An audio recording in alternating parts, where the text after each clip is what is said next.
What's up? What's up? What's up, everybody? Welcome back to TD Fence Talk, guys. Shout out to Eric Duran. First one in the room, man. What's good with you? You like Murray? You know what? I'm gonna do a video on Murray later today, man. So we can go ahead and talk about Murray. Where the hell you at? I'm right here, man. Shout out Angel Perez, always here bright and early, man. How y'all doing this morning, man? Wake up, wake up, wake up.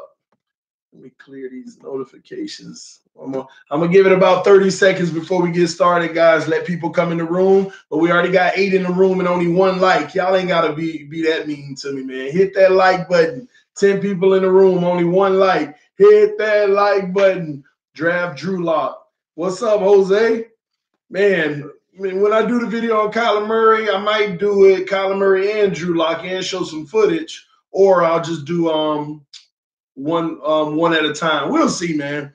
I'll decide later which one I'm gonna do. Shout out to everybody, man. I was up late last night, man, but I'm here now, man. And all right, 16 in the room, 7 likes. Come on now. We got to get the likes at least 10. Come on, baby. TD, you hear about them meeting with Drew Lock? Hey, no, I haven't heard about it, but they're supposed to. At least 20 NFL teams should have met with Drew Lock by now. This is normal. They're also going to meet with somebody you don't know. They're going to meet with another somebody you don't know. Then they're going to meet with Kyler Murray. They're going to meet. That's what they do. This is that time of the year, man. They just want to announce it for Dolphin fans just to get them hype on, oh, is this it or is it not? We'll see. What's up, Chauncey? Dolphins invited and interviewed him. I know that they're supposed to. This is the time where you're supposed to be bringing. See, if they invited to interview him, I'll go out on a limb and say they've already invited to interview 10 other players too at different positions. This is how it works. This is how it works, man. It's not a shocker, y'all. It ain't a shocker. It's supposed to, man. What up, Fans Daily with Matthew? TDL, what's good? What up, college man? Good morning to you, Jay. See here, what's good, TD? I'm at work, but listening and enjoying. You bring the hottest takes and info going on in sports. Appreciate that, man. But let me tell y'all now, you're going to get all kind of people making videos and talk about they interview Lock. They interview Lock. Oh, we're going to be getting Lock. Once again, y'all, this is the time of year. Every team is bringing in 50 to 100 players to interview because they want to see, hey, let me interview this guy, see if this is something. See if it's worth scrapping it all and going quarterback first round. He's not the only quarterback they're going to interview. They interviewing linemen. They interviewing linebackers. They interviewing DBs. They doing it all, man. Exactly, college man. This is that time of year. They do this every year. It's nothing new.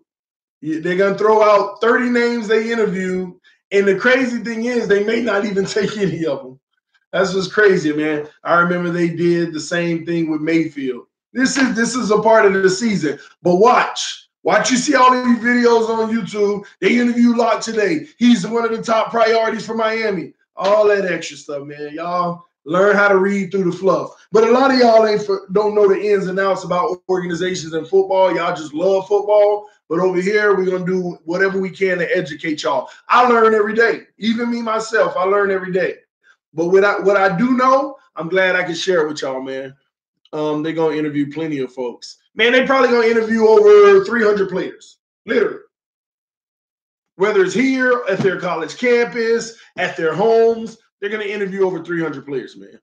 True that. I hope we draft Lock, though. They interviewed Brett Repien from Boise, quarterback. Wonder who Dolphins are interviewing. Everybody. People act Tua is the last QB to come out of the draft. All right, man. Let's go ahead and get started because right now that's not going to be the topic. All right? That's not the primary topic of today, okay? Today, our primary topic is what the Miami Dolphins can learn from this year's playoffs, guys. All right? We're going to talk about that. We're going to get into it. Let me see. One moment, y'all. Let me bring this over with the chat. Make sure I can still see y'all. One moment, guys. Bear with me.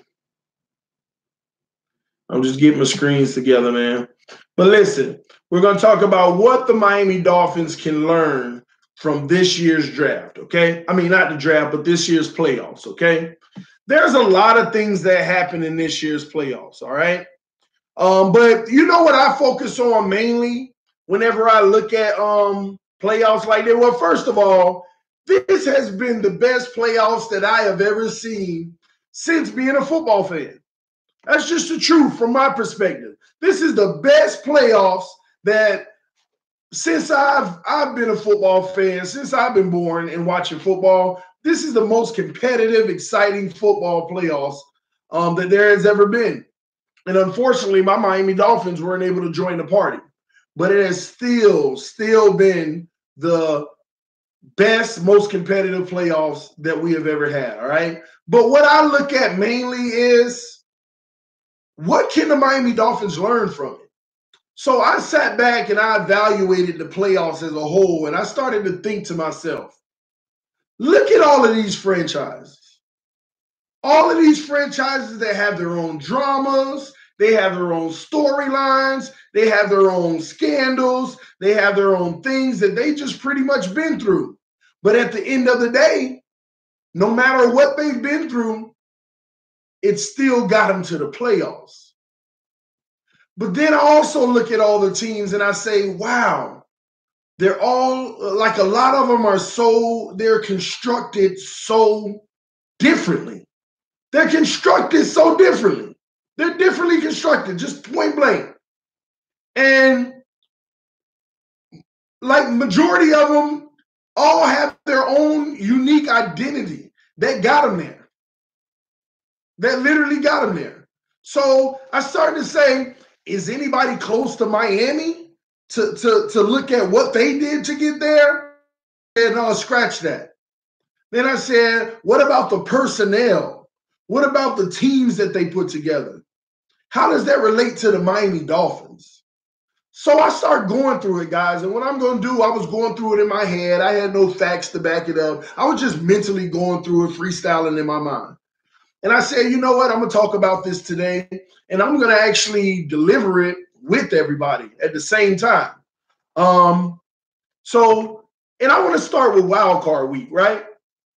First and foremost, in Wild Card Week, we had the Texans, right? Here we are with the Texans versus the Colts.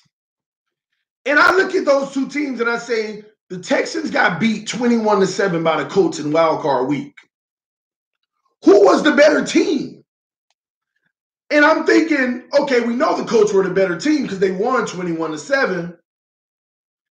But the Colts ended the season, they were red hot, putting up points and everything. The Texans were doing the same thing. So I said, okay, let's look at the losing team first, the Texans. They get to the wild card, but it amounts to nothing. How did they even get there? And you have to give it up to, like, one player changed the tide for the Texans. Y'all put it in the comment section. Why did the Texans make the playoffs this year? I want to hear what y'all got to say. Why did the Texans make the playoffs this year? I'm going to wait on y'all. Y'all tell me in the comment section, why did the Texans make the playoffs, all right? What I missed? What up, TD? You ain't missed much. Hi, TD. New fan of you. Keep up the good work. Appreciate you, Road Runner. Thank you. Love you, man. And I'm going to stop right there, guys. Y'all are spot on. Actually, both, even you, college, man. Two main reasons, okay? But there is one reason bigger than the other. Let's talk about it. Deshaun Watson is a huge reason. He started electrifying the team, and he started using his legs, getting out of tough situations, getting it done, driving his team to get there, right? Outside of Deshaun Watson, I don't see that much that's special other than their defense. Other than their defense, guys. Their defense is what actually sustained them before Watson was even having great play. And so for me, I gave a check mark, right? I was giving check marks for team, and I'm going to go ahead and do that right now, right? I'm going to do check marks, guys, because we want to keep a tally on these playoff teams. I'm going to do QB, defense. That's what we have so far as brackets. They're going to get a check for QB and a check for defense, okay? That's what got them in the playoffs. Hopkins is a beast. I know all of that, but it didn't matter if Watson wasn't doing what he was doing for Hopkins. So I get all of that. Okay? But Hopkins was a beast whenever they were losing too. And the reality is Watson kind of turned it around, but at the end of the day, the defense is how they survived the whole season. Watson gave them that little extra edge. But then it took me further and I said, okay, Miami has an up-and-coming defense. And our quarterback has never done what Watson did from an electrifying standpoint using his legs. And don't get me wrong, y'all ain't even got to worry about getting on Tannehill today because I'm gonna be the ultimate guy that's critical of Tannehill today. Okay? For all you Tannehill haters, this is the show you want to watch. This is the one that you want to watch because I'm going to be very critical of him. I still believe we need to give the man an O-line and give him a shot, but I'm going to be really critical. So please don't jump on me because it's going to be critical, okay? So I evaluate, and everything we do, we're going to compare with the Miami Dolphins. And I say, well, Tannehill ain't even close to doing what Watson was doing for his team in the regular season, bailing them out with his legs and this and that.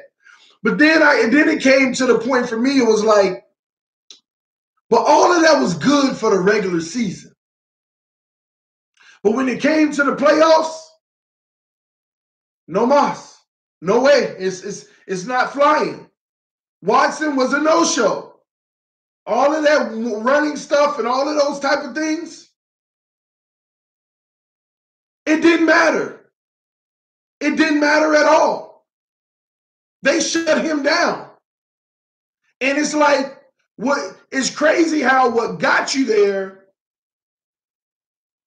ain't good enough to be successful there. So I banked that one, okay? Here we have a team who's red hot, who beat us, who's red hot going into the playoffs, quarterback playing some of the best football he's played, defense still playing solid, but when they get to the dance, defense, in my opinion, even though they gave up 21 points, they still play good. They still play good. Despite giving up on the points that they gave up.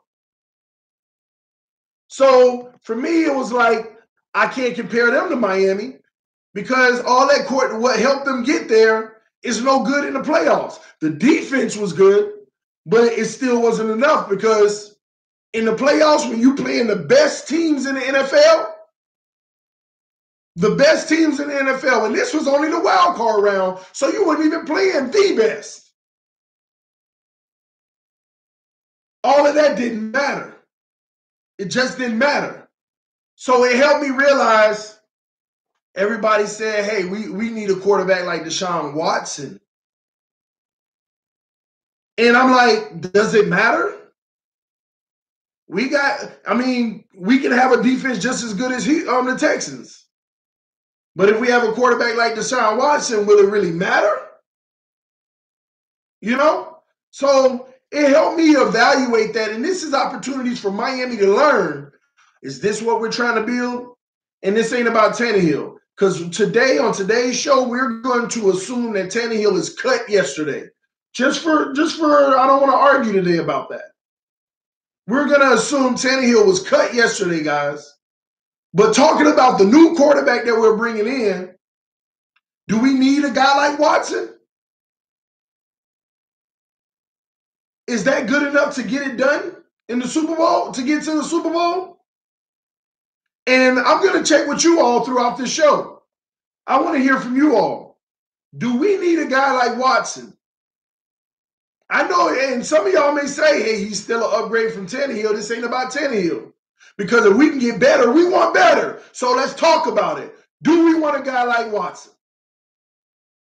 Because their defense was good. Ours is projected to be better and better and better. So we're not worried about that, even though we need to go get another corner and a linebacker. But do we need a quarterback like Watson? Nobody can answer that. All I see is dual threat. But he wasn't so dual in the playoffs. Because if y'all say we need a quarterback like Watson, then what's going to give us the advantage in the playoffs? What is going to give us the advantage in the playoffs? I mean, is the goal for the Miami Dolphins fan base to just make the playoffs? Y'all tell me. Is the goal to just make the playoffs? Is that good enough for y'all? Is that what we've been waiting on all this time, just to make it? Or do we want to make it and make it mean something?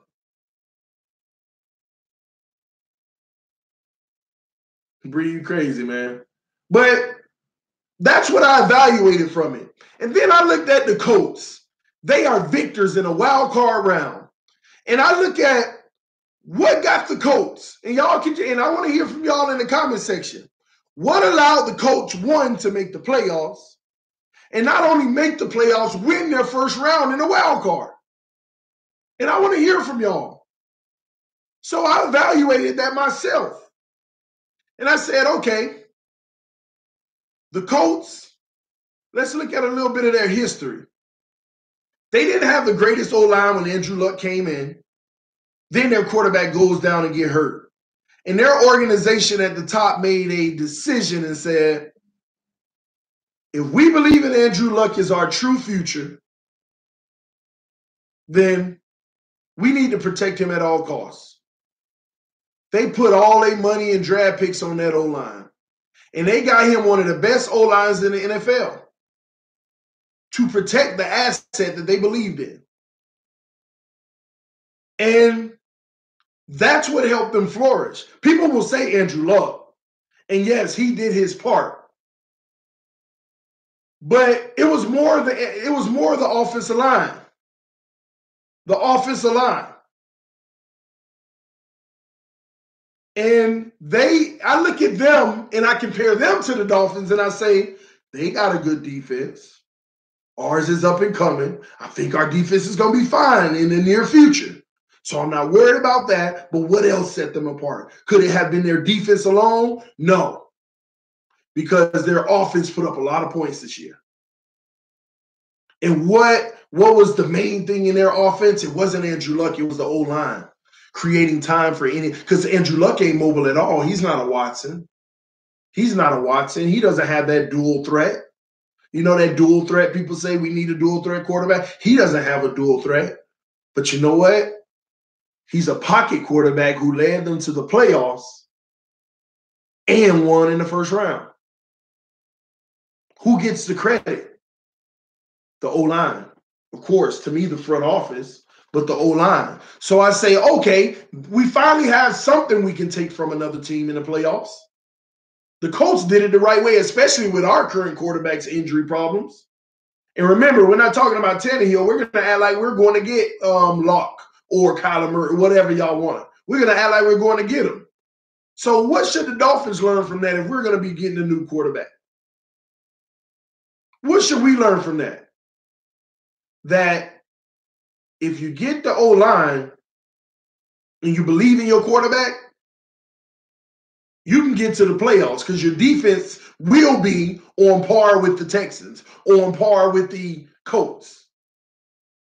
You already have weapons, running backs, receivers, plethora of them.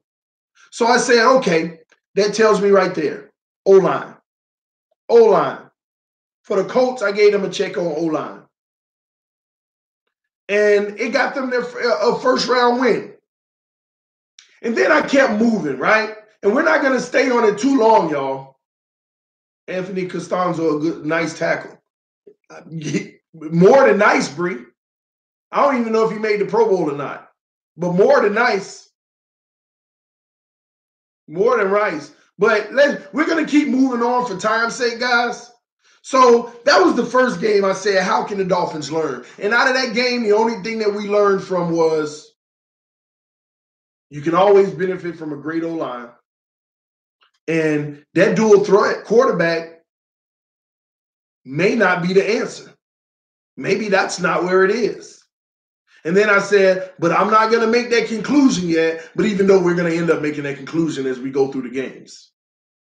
But, man, I'm not going to make that conclusion yet. But Watson's magic ran out. Most mobile quarterbacks aren't sustainable long-term in a playoff run. Dual threat quarterbacks, that is.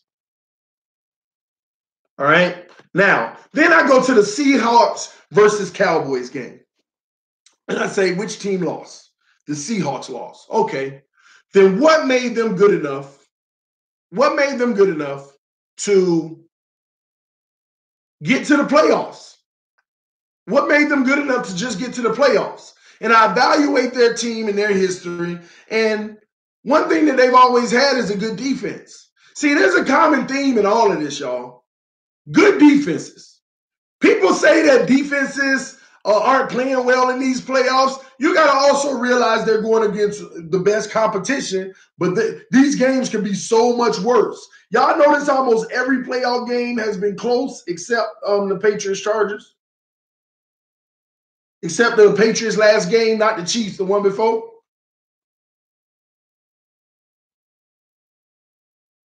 And I said, what makes the Seahawks even make the playoffs? I know they lost in the first round, but what made them make the playoffs? Well, great defense. Great defense. And I get them a check for defense for getting there. And then I say, okay, they got a dual threat quarterback. Did he get out of the pocket and run in the game? No. He was just as effective as Watson being mobile. Couldn't get out. Couldn't be explosive. Cowboys shut that down. Shout out God's child, man. Cowboys shut that down. In the playoffs, there's something about these mobile quarterbacks that don't get out as much. They may get out here and there, but they don't get out as much. The magic that got them there don't happen as much. And I said, what else? It can't just be the defense for the Seahawks. What else got them there? Some of y'all may hate me on this, but it wasn't QB play. They got a really good QB over there in Seattle, but it wasn't QB play that got them there. It was their running game. You spot on, Kurt. It was their running game. And they have a good team overall,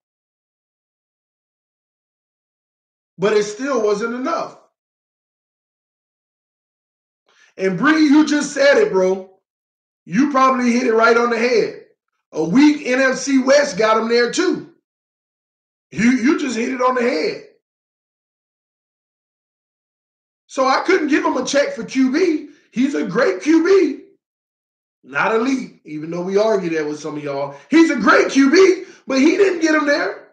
Not this year. Go look at some of them games. I always bring up the infamous one. 78 yards in a game with 0 touchdowns, 1 interception, and the team still win by 16.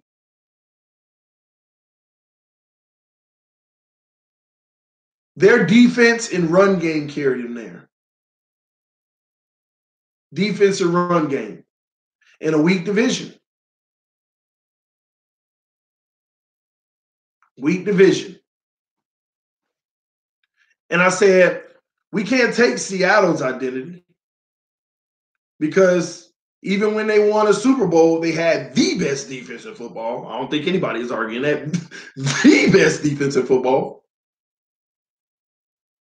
And one of the best run games in football. And I try to tell people, Russell Wilson is a great quarterback, but he is a game manager in a system that allows him to not put the game on his shoulders, but be effective by running the ball very well and play action in the hell out of teams. Because they don't have the greatest O-line. But when they're running the hell out of the ball successfully, play action opens up and it gives him the 4 or 5 seconds to throw. And he can find guys for good passes. He's very accurate. So he doesn't lose the game for you. But I've never considered him being the main reason they were ever winning games.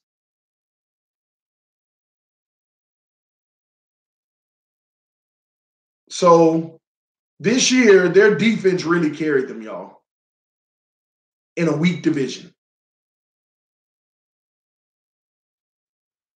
A weak division, man. So I gave them a check for defense, man.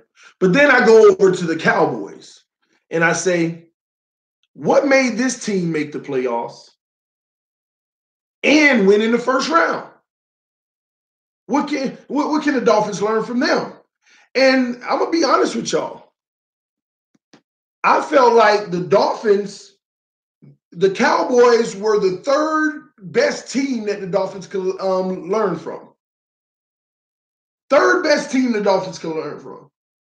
Because here we are with the Dallas Cowboys this year, 8 games into the season, even their own fans had doubt on if they would even make the playoffs. Redskins had taken a commanding lead in the division by like 2.5 games. No lie. No lie. The Redskins own the division with about 2.5 games. They get a little dinged up here and there. You know, you got an offensive lineman sitting out a game or two. This and that is happening. Different stuff going on. And for the life of me, the Cowboys may not make the playoffs. They may not make the playoffs. Literally. I'm here in Dallas. I get the atmosphere. I feel what people are talking about. But what made them? What made them make the playoffs and not only make it, win in the first round? From a team standpoint, what did the organization do? Well, if you look at their history, first off, their defense played lights out this year, especially late in the season. Like, to be quite honest with you, no one actually seen this coming from their defense. Nobody actually, I mean, they got some young linebackers that nobody knew that they were going to play this well. They got some linebackers, y'all, that I would, man, if we got a chance to grab one of them, I would love. They got some linebackers over there that nobody expected to play this well. And their defense played a lot of shutdown football. And I got to give them a check on defense.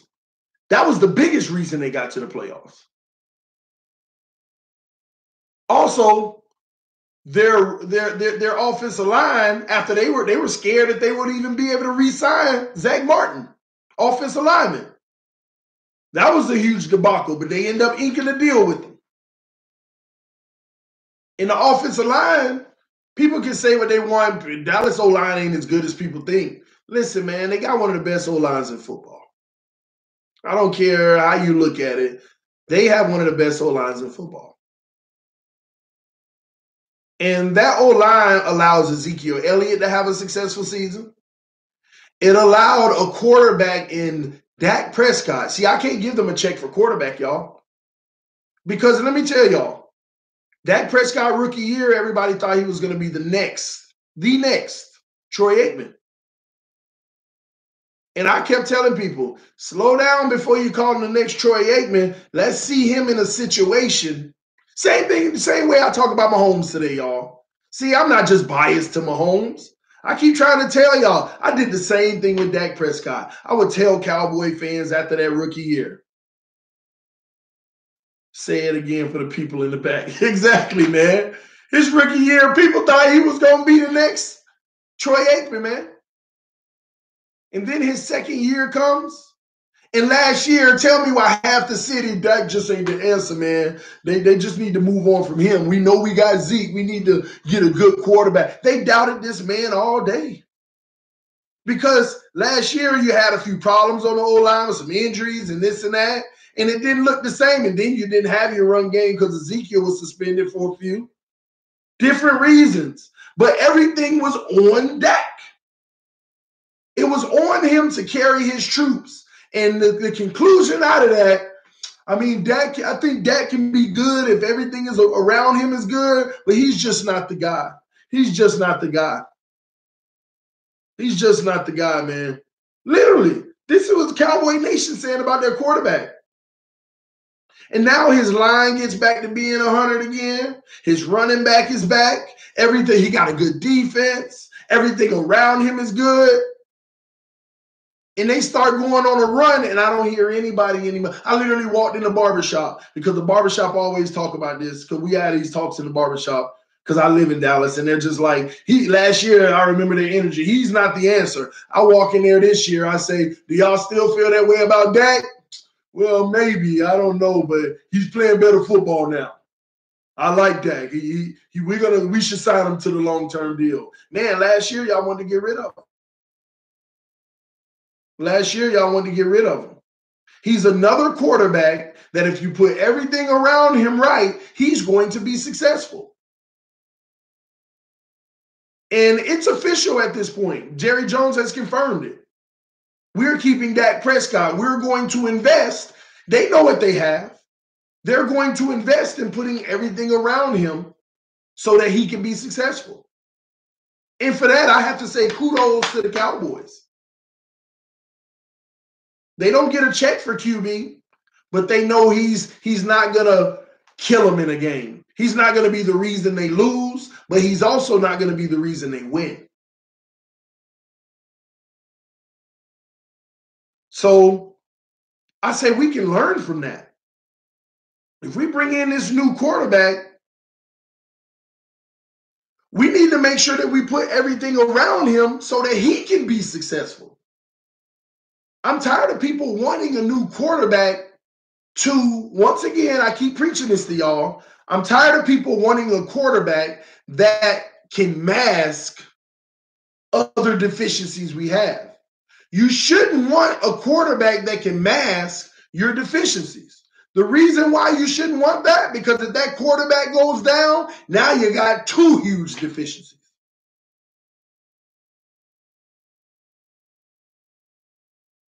That is the wrong way to run an organization, is to try to bring in somebody who's going to mask other issues you have. And knowing the Miami Dolphins, the problem I have with that, I can see if they're masking it temporarily. We always look at it as, since he can mask that, we ain't got to fix that. Since he can mask a bad this, we don't have to fix the bad thing.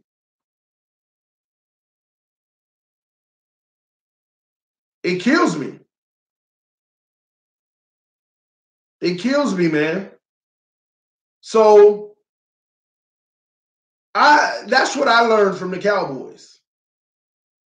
They know where their strength lies, which is the offensive line. Strong defense, offensive line. So let's back up, y'all. What's the coach's strength? Strong defense, offensive line. What's the Cowboys' strength? Strong defense, offensive line. I'm not saying, and we know the Cowboys, the run game, but what creates it? We dig down to the root cause, you know? So we got two teams that made it to a wild card round, and they get 2 W's due to strong defense and a good offensive line. Colts and Cowboys, y'all. I'm looking for trends, okay? I'm looking for trends. Then we go on to Sunday's wildcard games, and we have the Chargers and the Ravens. And we start with the losing team, the Ravens. And I say, first of all, what got them there? See, that's what we're going to ask on all of these games, guys. What got them there?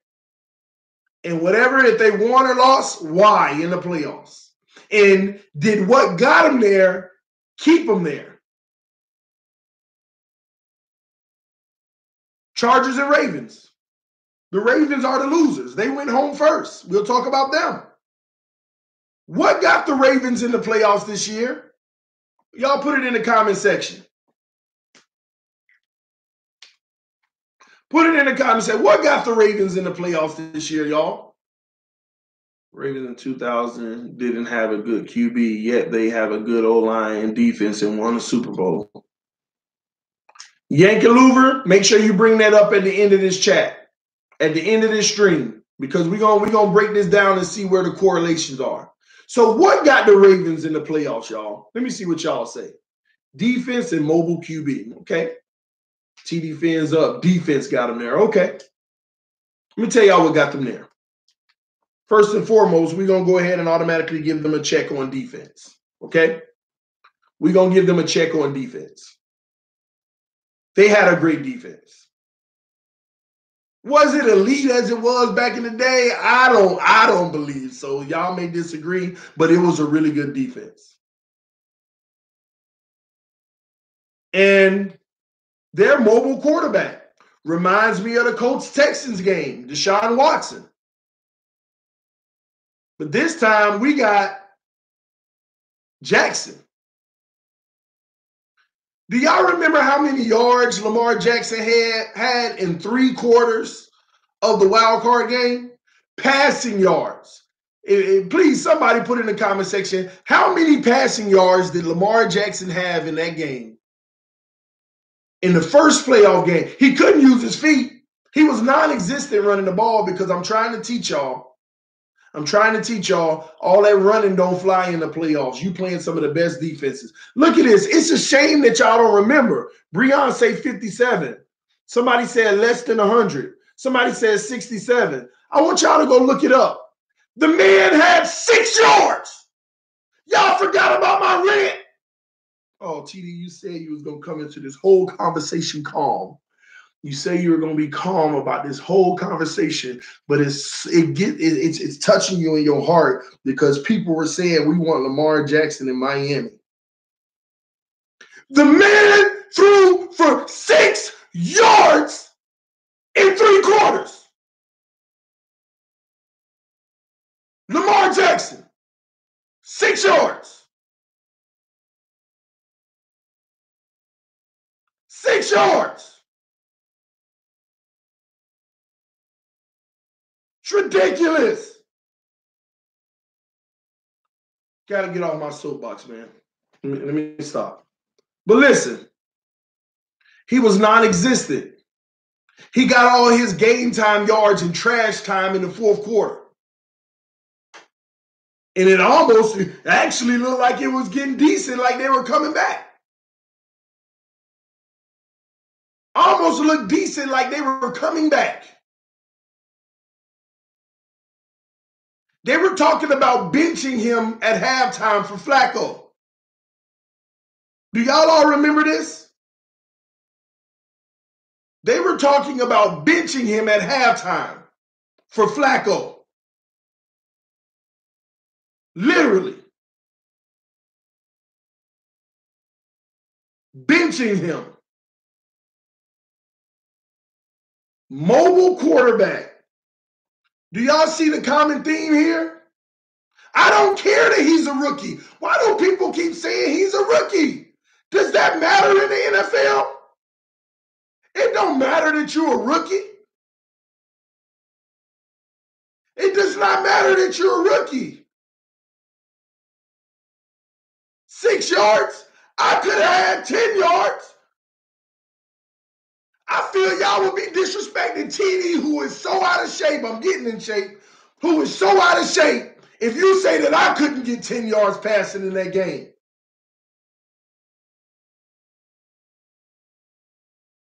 I don't care that he's a rookie. He's an NFL quarterback. Peyton Manning was trash as a rookie. Did Peyton Manning have 6 yards?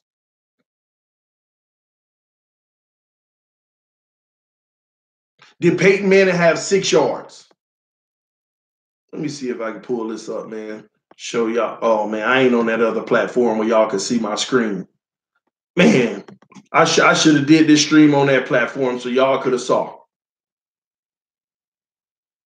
I should have did, man. So y'all could have saw what I'm talking about.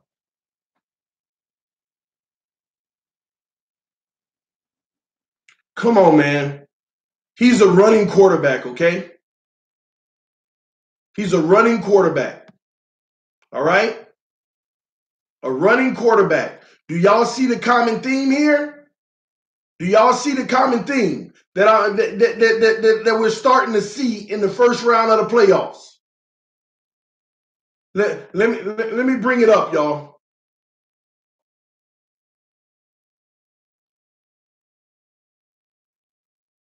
I'm seeing 5 and 12-yard passes in the first quarter so far. Breon, go look at the negative ones. We're talking net. We talking net. Go look at the stats. Net yards. The man netted 6 yards. 6 yards, bro. 6. Let me back this up. Guys, do y'all see the common theme here, man? That's what I'm trying to get across to y'all. Do y'all see the common theme here? We had the Colts and Texans. Watson, mobile quarterback. What got him there? His mobility. Did the mobility mean anything in the playoffs for him? No. Nothing. Man, what's wrong with my screen? I'm trying to keep it on the side so I can see this. One moment, y'all. Did mobility matter for Deshaun Watson in the playoffs? No. Let's move on to the next game. Russell Wilson. Everybody talk about how he can use his legs, right? Did it matter in the playoffs? No.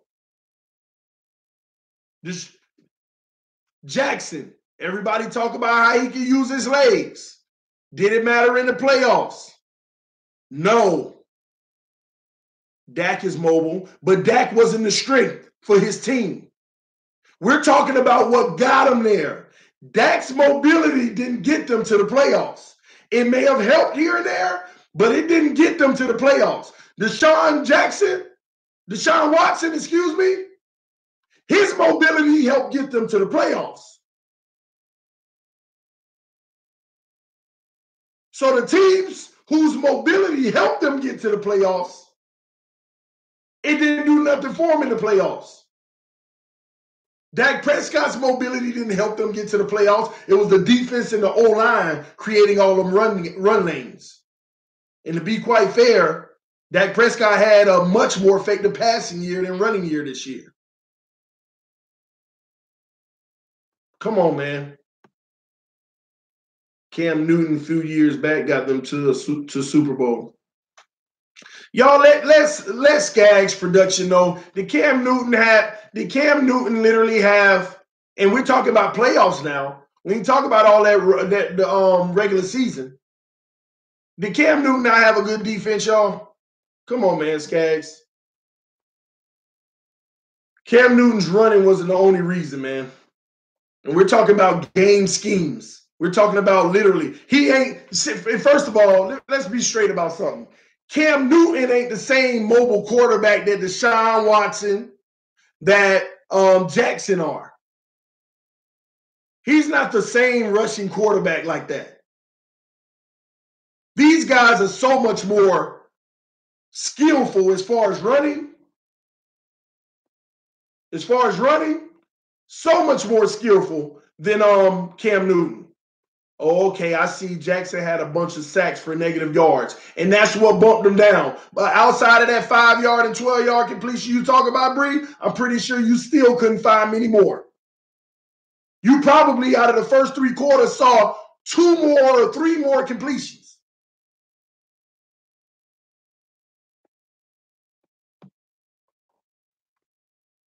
So, guys, what can I learn from the Ravens? Is the same thing I learned from the Texans. What can the Dolphins take from the Ravens? Is the same thing that we learned from the Texans. It ain't about the mobile QB. When teams don't have film on your mobile QB and they thrown off by it, they get you some wins. And those 4 or 5 extra wins are just enough to get you in the playoffs. Just enough to get you in the playoffs. But when you get to the playoffs and you playing some of the best defenses in the NFL, because it ain't no question, y'all, all these defenses this year were good. But let me back up. Chiefs defense ain't good. But these mobile quarterbacks ain't the answer like y'all think. I think what it is, y'all get so excited about the regular season. Look at what this guy is doing. Look at what that guy is doing. And I just sit back and be like, I know. He'll probably have a first-round exit. I know. First-round exit. We got a common theme already with the losing teams. All 3 losing team mobile quarterbacks. And then the first round of the playoffs, not allowed to use their legs. And then they're cut off dry. Now what are we going to do? Oh, it's what got us here. We don't know anything else. So be careful, guys, what we're asking for. Be careful. And then we look at the Chargers. We look at the Chargers, y'all, and we say, What got them to the playoffs? Y'all let me know in the comment section. What got the Chargers to the playoffs? By the way, we got another check on defense. What got the Chargers to the playoffs?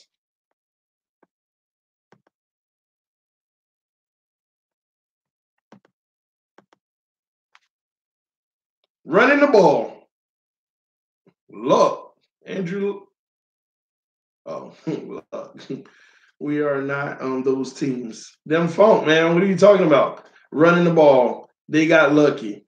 And defense. God's child, man. I appreciate the donation. And I'm glad that you're God's child, man. We all are. But shout out to you for the donation. I love you, man. And when I say man, I don't mean exclusively as if you're a man, because I don't know if you're a man or a woman. I just always say, love you, man. Jackson is a bad example. Why, Bree? Why? Why is Jackson a bad example?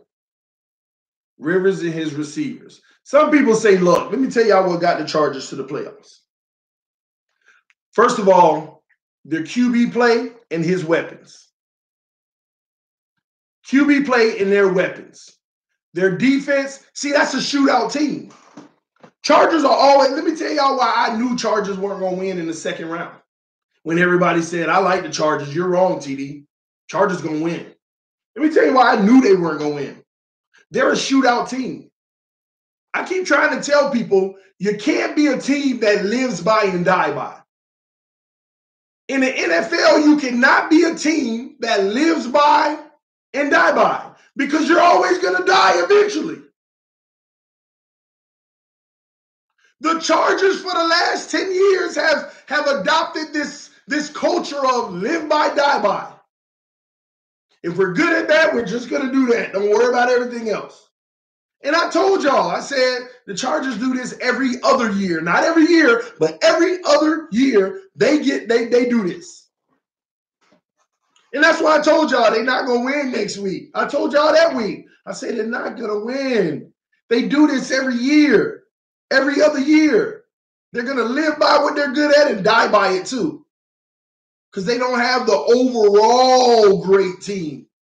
They got a good team this year. Some people argue with me. I think they have one of the best teams this year.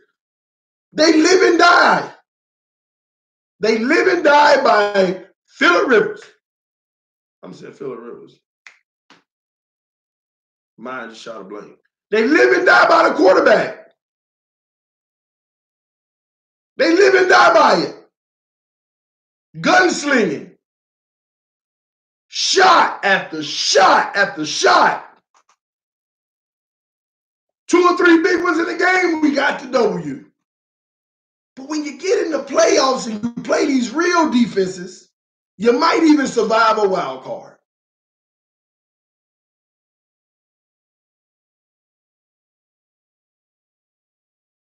But you literally got demolished. The Patriots, you make the other team in the playoffs say, oh, this should be an easy game. All we got to do is worry. We don't have to worry about them being a great balanced team. They just shoot it out. So we'll make sure that our defensive linemen are focused on stopping the run and put everybody in coverage and just make them, just don't let anybody be open. And eventually the D-line will get there. They were shutting their offense down, y'all. Shutting their offense down. And the defense never had a shot. If the Chargers had a chance to win that game, they would have to match the Patriots. And I know we're talking about the following week. Let's stick on this week. But what got the Chargers there? They live and die. Do we want to become a team that lives and die by it? And Dolphins should have plenty of history on the Chargers. They do this all the time. Every other year, they might make the playoffs. But it's always the same thing. And even in that game, they only played one half of football versus the Ravens.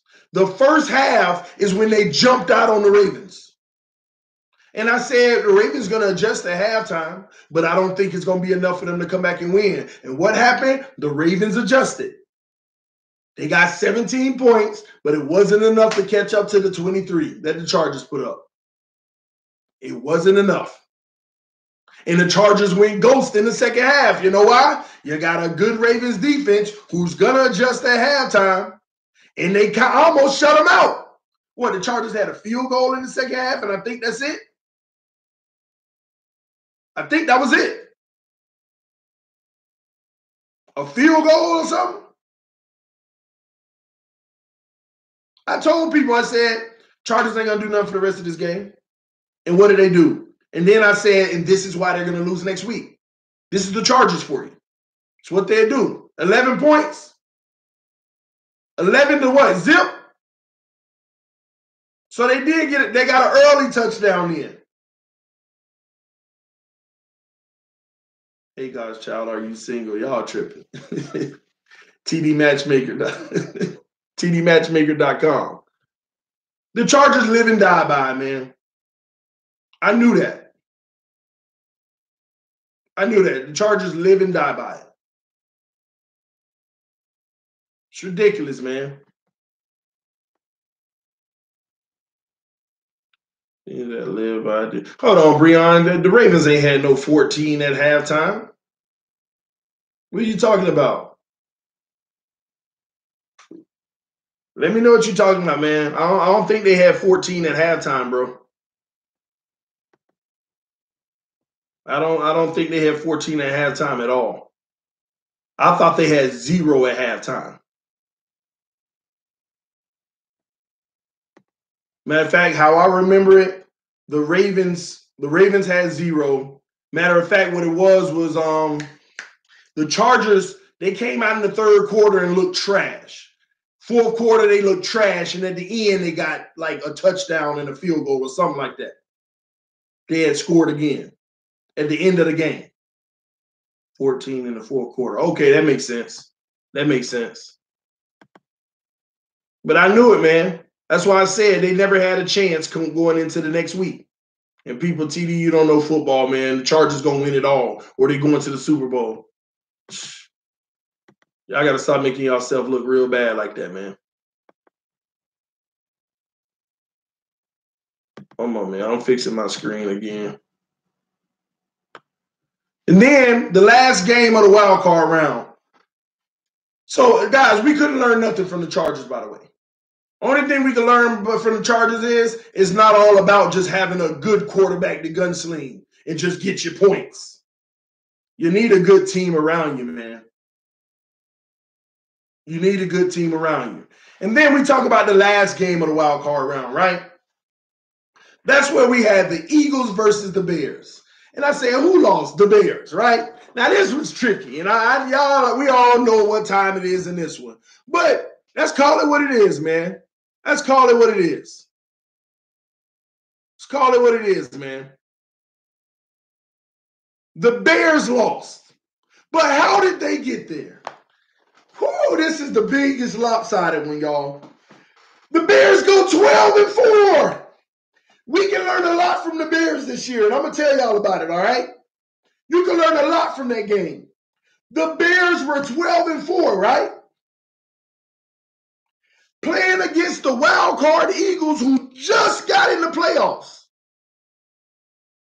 Now, mind you, the Eagles played in a division where the Redskins in week 8 had a commanding lead by 2.5 games. No lie, y'all. The Redskins had a lead by 2.5 games over everybody in the division. The Eagles were in front of the Cowboys.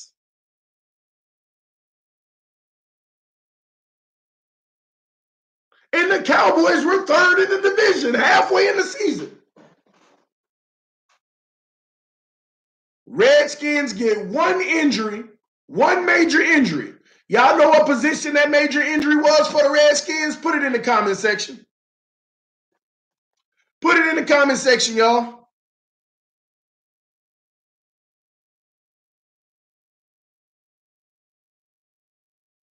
Can you really blame Parkey? He went 3-4 in that game. No, I'm not blaming Parkey, but we're going to talk about it. We're going to talk about it. They lost their QB and everything. Listen, if they didn't lose that QB, even Breon would probably admit Dallas might have not even made the playoffs. And if they were lucky, they would have been wild card.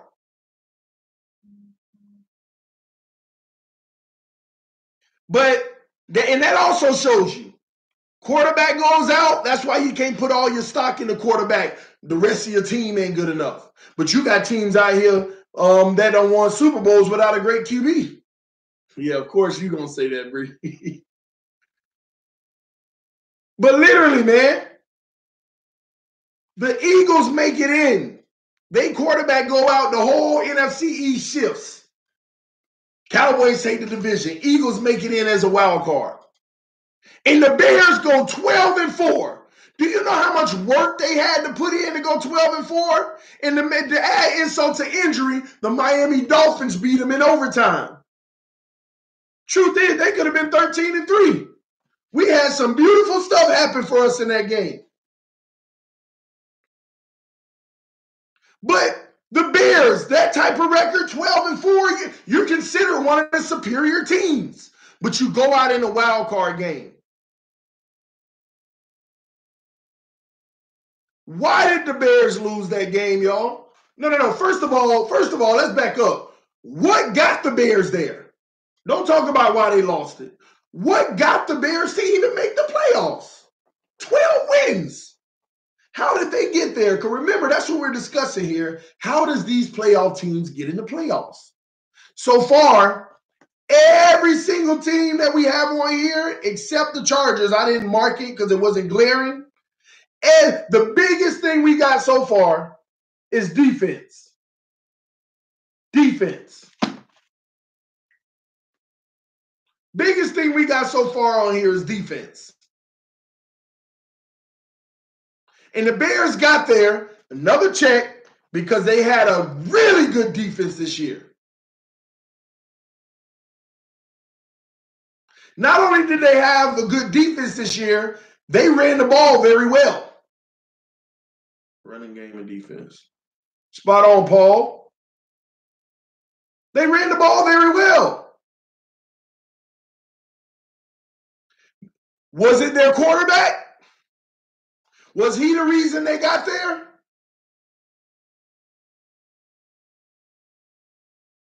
Was he the reason they got there? Y'all let me know. Was he a reason they got there? Was it the quarterback?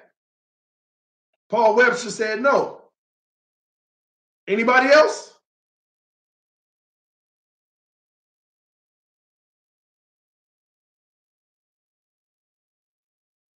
That's it. One person?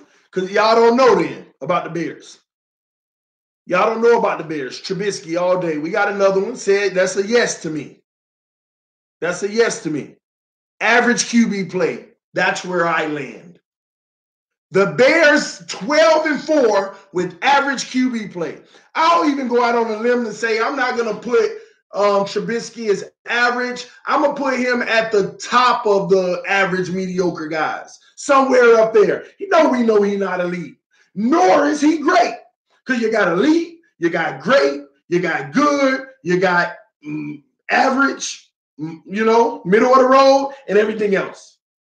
He's not elite. He's not great. Some would argue he's between the average and the good. Some would argue that's where he is.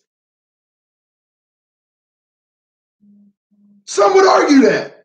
And that's where I got him, between average and good. That's where I have him. We're doing a video later on Kyler Murray. We'll talk about that later. But what else does he have? A good, average to good quarterback. He also had a good O-line, y'all. He also did have a good O-line. Y'all may not know much about the Bears, but their O-line is actually good. Their trenches is good, period. O-line and D-line. D-line is much better than their O-line, but their O-line is actually above average. But you put a average, good, between average and good quarterback behind a good line, and you get a 12-4 record. And then to make it even crazier, I want y'all to go look at the games that the Bears lost. They barely lost them. Like Miami, overtime. Field goal wins the game. Look at this game versus the Eagles, 1 point. They held the Eagles to 16 points. That shows you it was the defense.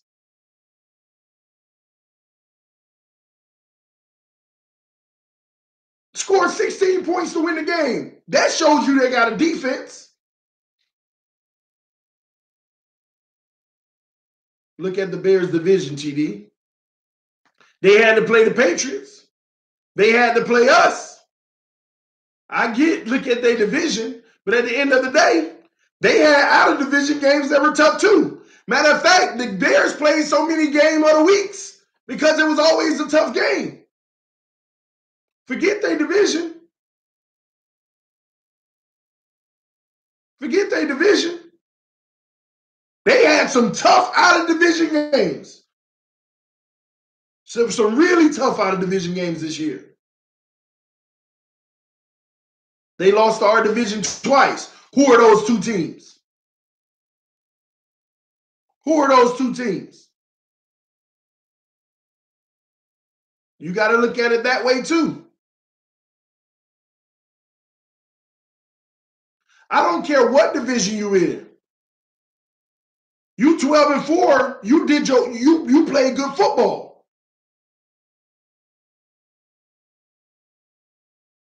Y'all was saying it about another team earlier. Seahawks. That division just sucked. Somebody had to win it. Did they get 12 wins? Come on, man.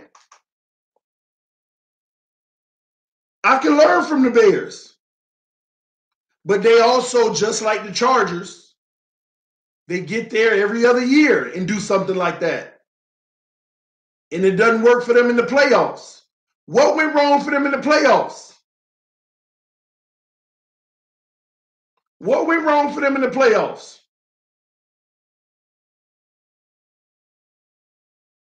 Everybody gonna say their kicker missed the kick. Do you know their kicker gave them 9 points? Their kicker gave them 9 out of their 15 points. Am I wrong? Am I wrong here? Parkey, who missed the game winner, gave them 9 out of their 15 points.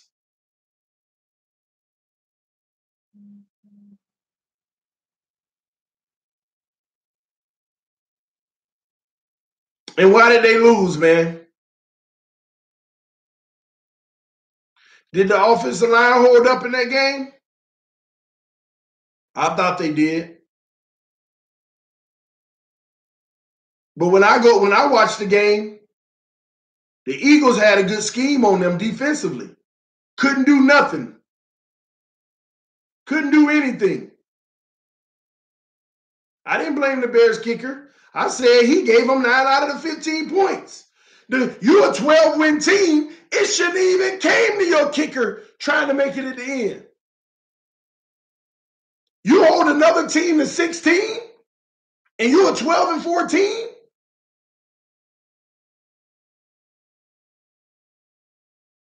That's what you call a team loss. That's what you call a team loss. The Eagles didn't let them run the ball. The Eagles made the QB look bad. And y'all right, that kick did get blocked when I went back and saw it. I didn't think so real time. They couldn't move the ball on offense. Just terrible overall. Offensive line didn't create any running lanes. Because you know what? They ran into a better defense. So let's talk about the Eagles. I couldn't learn anything from the Bears other than you can get to the playoffs with even a mediocre quarterback in a good O-line, in a good defense.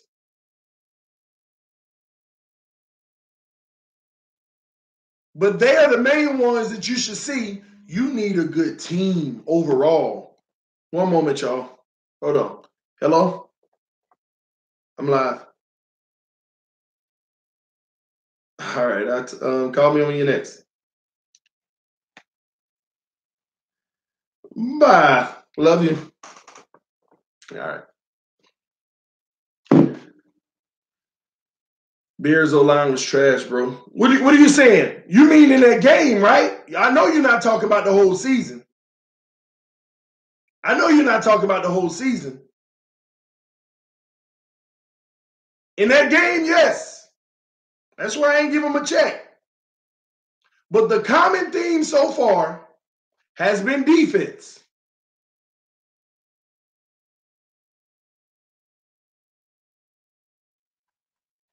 When it counts, good O-line show up. I agree with you there. But that leads me to wonder.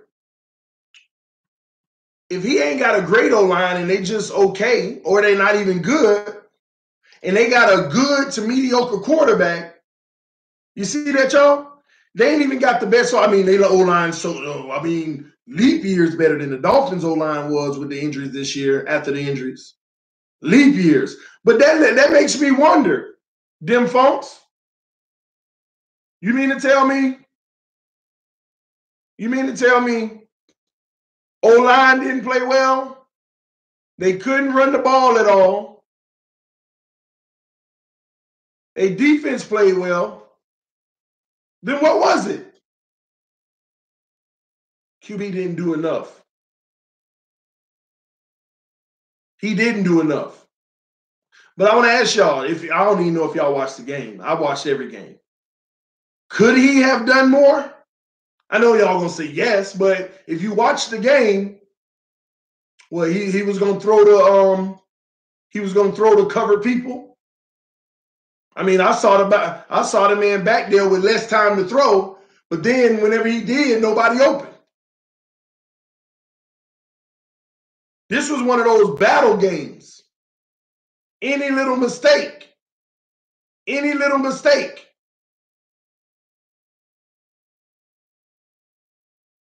I can't even put this on the QB because his line didn't show up, because they never got a run game going, which doesn't make the defense respect the pass game. If you don't get the run game going, the defense is easier for them to guard the pass. If you can't even run past the first level, the D lineman, you're not keeping the linebackers honest. What I learned from the Bears is that you got to have a great team overall. It's not about one individual player. As a matter of fact, that does change my thought. It's not about one individual player.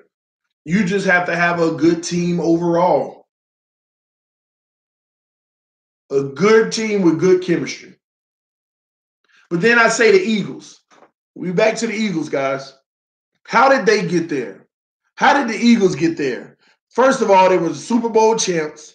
They got a lot of those guys who returned, a lot of them. They sustained injuries during the season. But how are they still able to maintain while having injuries? Quarterback goes out, Jay Ajayi goes out, they got a D lineman goes out. Starters I'm talking about.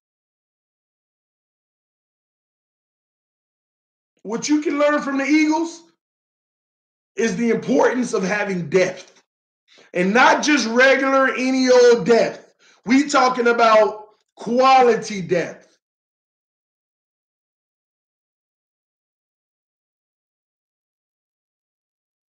The Eagles have a good coach and they believe in the system.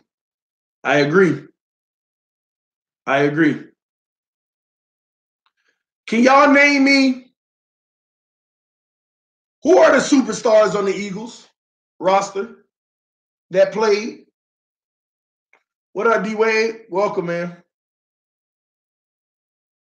Who are the superstars for the Eagles that played? And when I say superstars, I mean on a scale of 1 to 10, the players that are ranked 10 out of 10.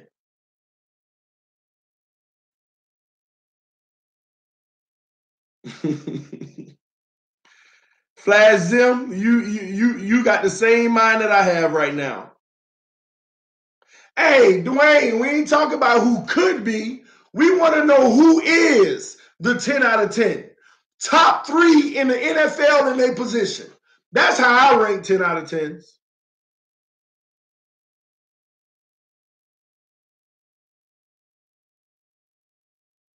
You said it earlier. Who was leading NFC East? Well, actually, the Redskins were. Alshon. So Alshon Jeffries is a 10 out of 10. Y'all let me know. I could be wrong. I don't think he's a 10 out of 10. I get Alshon Jeffries like 8.5 maybe. Ertz is a 10 out of 10.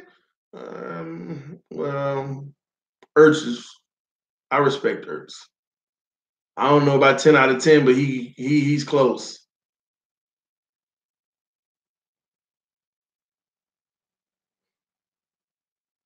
No way, Alshon is an 8. My point that I'm trying to make is the reason why the Eagles have so much depth is because they don't want any 10 out of 10 players. The only 10 out of 10 players they got is on the O-line, if you ask me. They don't want elite players. They just want a whole bunch of good ones. And we can learn from that. What I try to instill in people on this channel is a simple fact. Hold on, it's only a few players in the league that would be 10. That would be 10. Technically, there are a few. Well, when you say few in comparison to all the players, yes. But this is what I'm talking about. The top 3 left tackles in the league, the top 3 guards, the top 3 this and that. If you look at every position, 22 times 3, that's 66 players in the league. That I would say is 10 out of 10. And y'all know we got a few more. I say top 3, but there are some positions where the top 5 are 10 out of 10. So I'm being generous by saying 66. But they don't have one. Maybe one O-lineman or 2 O-linemen that's a 10-10.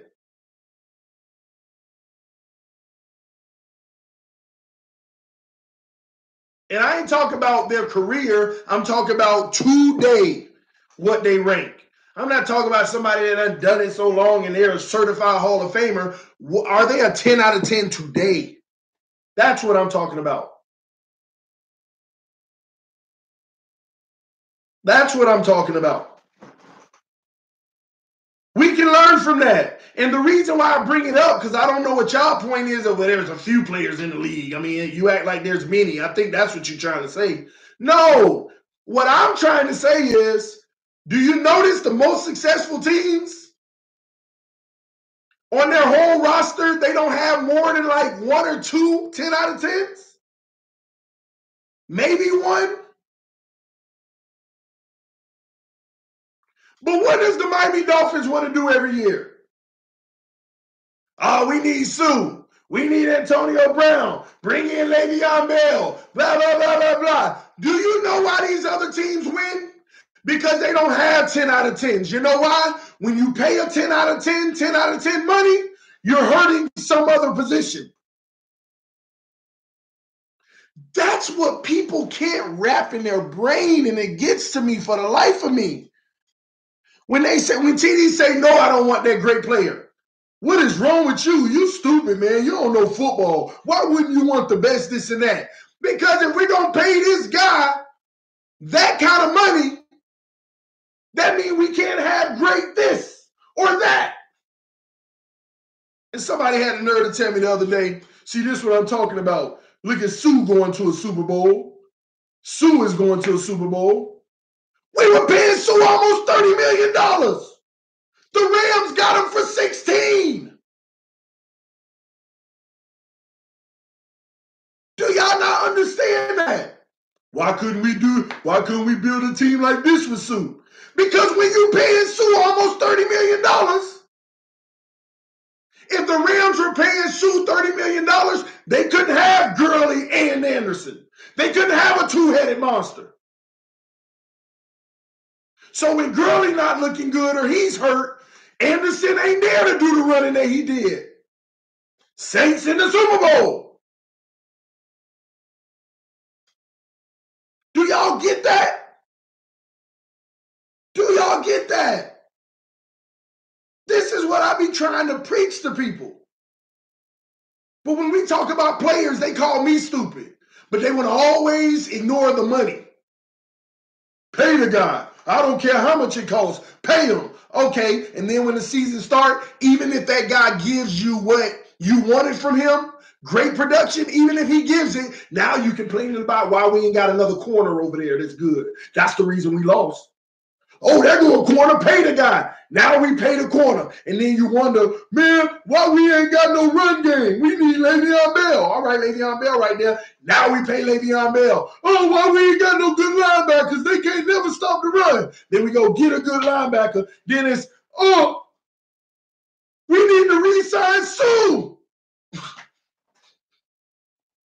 But you can't afford them now. But you can't afford them now. Rams went broke this year. I know they did. And guess what? They went broke and still only had to pay Ndamukong Suh $16 million. Do y'all forget how much we were paying Ndamukong Suh? Yeah, they went broke. But they got their team doing it. If they had to pay Suh $30 million, they wouldn't have went broke because they would have never had him.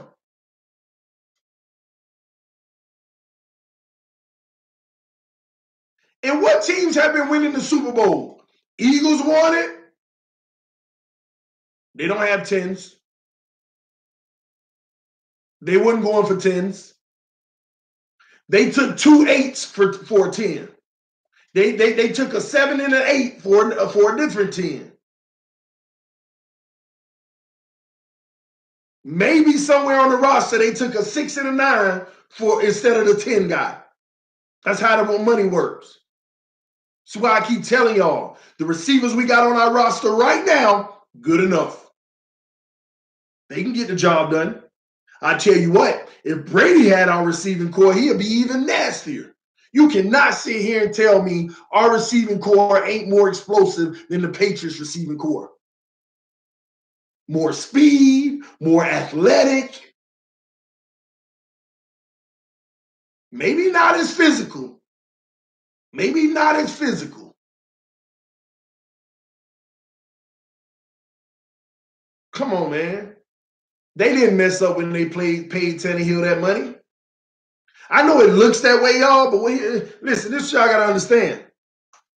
What's the going rate for a quarterback now?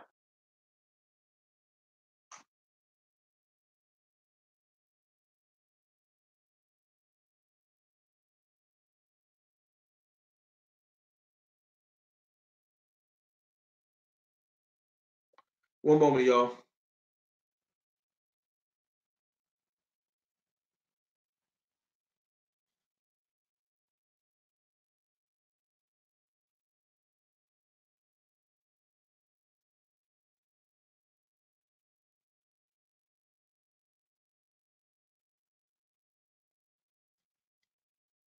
Cool.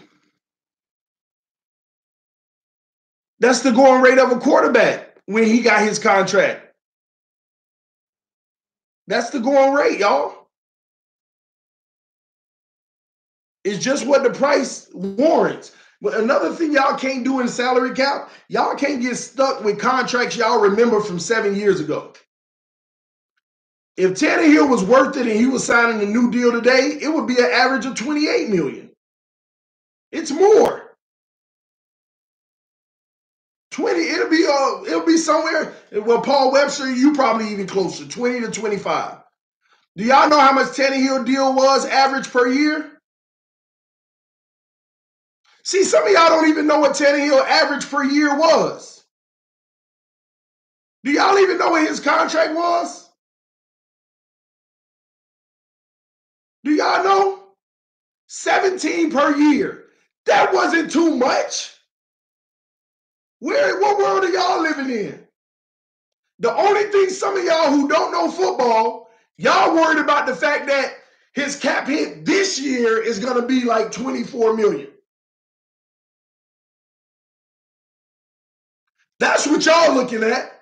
But y'all fail to remember the only reason his cap hit is so high this year is because the man helped us out. He said, "Okay, I'll restructure my deal. You can give me less on the front end so that you can bring in your D-line Quinn and all these guys." Y'all want to forget that stuff? See, we weren't even supposed to talk about Tannehill. This ain't a defense of him. This is just talking about the money.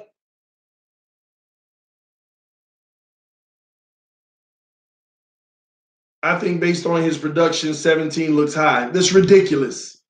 It's ridiculous. It's ridiculous. 17 is too high. That's ridiculous. What did they say? Cap hit was only $8 million in 2018. Yeah, exactly. Do y'all know why? The man didn't have to take no cut. Bears backup QB get $11 million. Oh, I know. They don't know contracts. Talk about 17 was too high with his production. With his production, it wasn't too high. You got to know the market.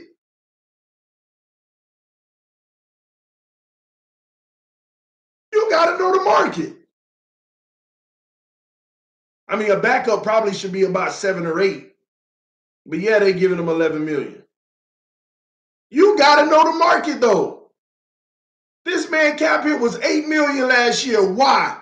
Because he helped the team.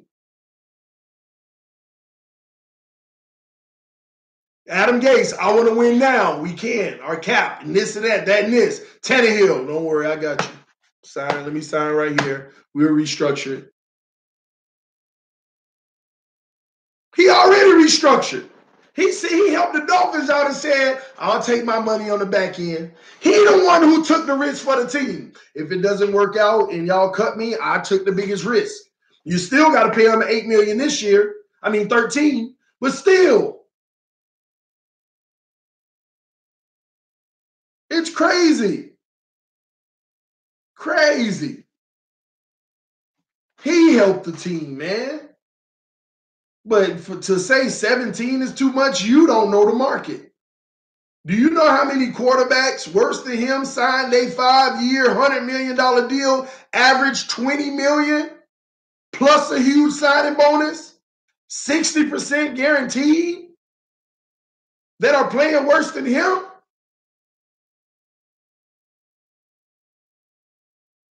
Come on, man. Rebuild trenches. Everybody already know that, man. Everybody already know that. TD, describe an elite player. At what position? What are you talking? Let me know what position. I'll describe what an elite player is. At what position? I'll describe it. I'll pause real quick and describe an elite player. You tell me at what position, and I'll describe it. Is Matt Ryan an elite quarterback? No, not at all. And I know I say not at all as in, oh no, but he's not far off, but he's not elite. He's the top of the greats. He's at the top of great. That's for sure. Yes, he is. Okay. Let me describe to y'all what an elite quarterback is. Is Eli Manning elite? Hell no. No. Gosh. Can't believe y'all saying that. Let me explain to y'all what an elite quarterback is. Matter of fact, this will be easy. An elite quarterback is a quarterback that has no flaws. Has no flaws. And can play the traditional quarterback position. See, what y'all see, the problem a lot of y'all have, since this is the age of mobile quarterbacks, for some reason, y'all categorize them as true quarterbacks. That's just a mobile quarterback is a quarterback that plays quarterback and running back. A mobile quarterback ain't nothing but a quarterback that plays running back as well. That's all it is. He uses his athletic ability to be able to run the ball as well. That is the run game. That is all in rushing. See, but y'all want to mix those together and try to say, this is your quarterback. No, a quarterback is a quarterback. Brady has flaws. You saying he is an elite? All right, name him. Name him. I'll wait. Name the flaws. And it better not be nothing to do with running. Name the flaws. Oh, this is going to be beautiful. Oh, this is going to be beautiful just to hear you say arm strength. Oh, Jesus. Oh, my Jesus.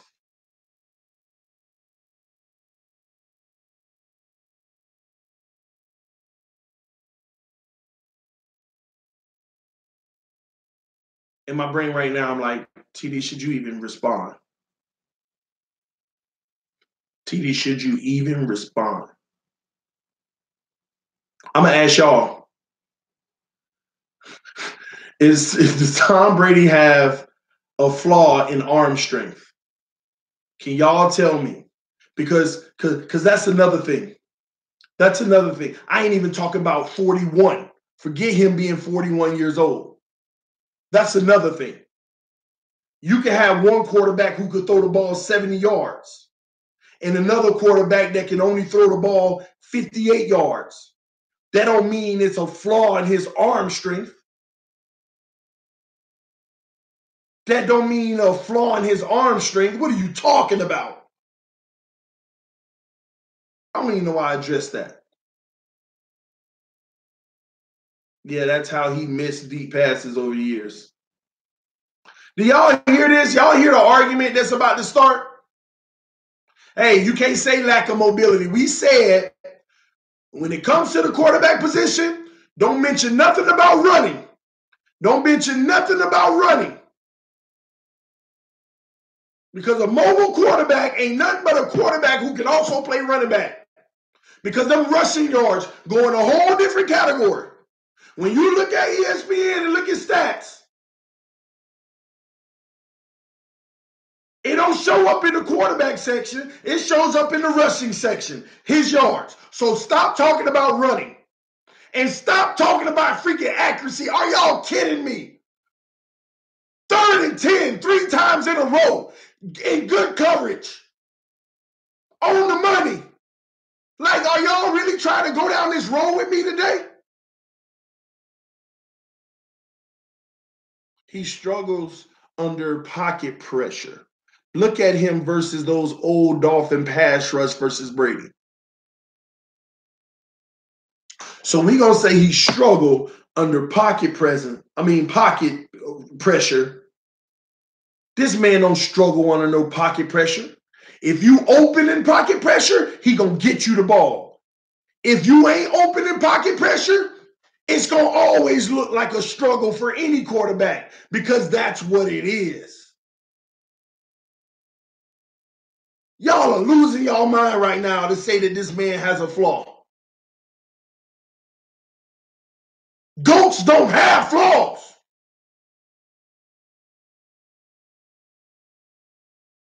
They don't.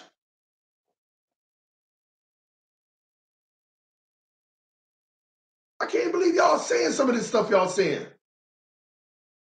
We saw those 3rd down plays coming. I saw them too. But did that change the fact that you still had a man here and a man there and a receiver right between them? If he didn't throw it where he threw it, interception or incomplete. It don't matter if you saw it. This ain't about, oh, I see the man. Did you see that Gronk pass? Double coverage? Come on, man. Y'all killing me, man. This man was spot. Matter of fact, I don't even know why we talking about accuracy. I don't even know why we talking about accuracy. One thing y'all don't realize, it's harder It's harder to be accurate with dink and dunks than a ball. Because a lot of times on a deep ball, your receiver has your discretion to slow down, speed up, wait on it, all of that. It's harder to constantly on the money, on the money, on the money, on the money, on the money. Because those take more speed and accuracy. Deep balls don't have to be as accurate. If you put it up there, a lot of times these quarterbacks need the receivers to go get it. Look at the first half of the Chiefs game. Look at Patrick Mahomes. His first big completion. Do y'all remember that? He just threw that ball up there. The receiver waiting on it, got it and fell down. You don't have to be as accurate when you're throwing deep. What Brady does, you have to be accurate on the money. Do you remember Mahomes under pressure, that sidearm throw? That was on the money. That's harder than the deep ball. Crazy, man.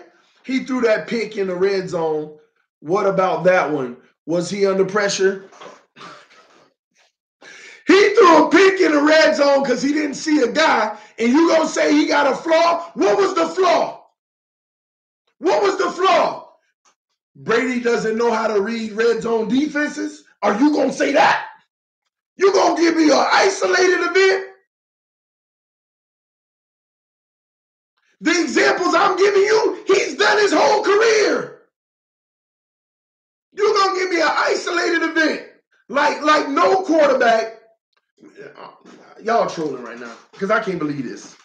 I can't believe this. The man ain't got no flaws, okay? Let me tell you what makes an elite quarterback. All right, forget all that.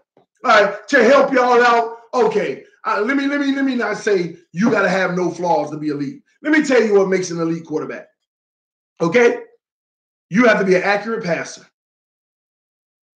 You have to be an accurate passer. You have to be, and this is the main one that makes him greater than 90% of the league. Watch this. That all the quarterbacks y'all love, they're not great at. You have to be able to read the defense, be able to check out of a run into a great pass that's going to get you to play. Then, if you're in a good play based off of the defense, the play we got, it's going to work. But you know what? I know a play that'll even kill this even better. This man knows how to read the game. That's something all these good quarterbacks y'all love don't know how to do. They just play well. Oh, that's my play. Okay, I'm going to execute it well. Okay. He looks at a defense and say, that defense is a good defense to stop my play. Let me get out of this and go to a good play. Then he also reads the defense and say, oh, I got a good play right now on this defense, but do I have a better one? Yep.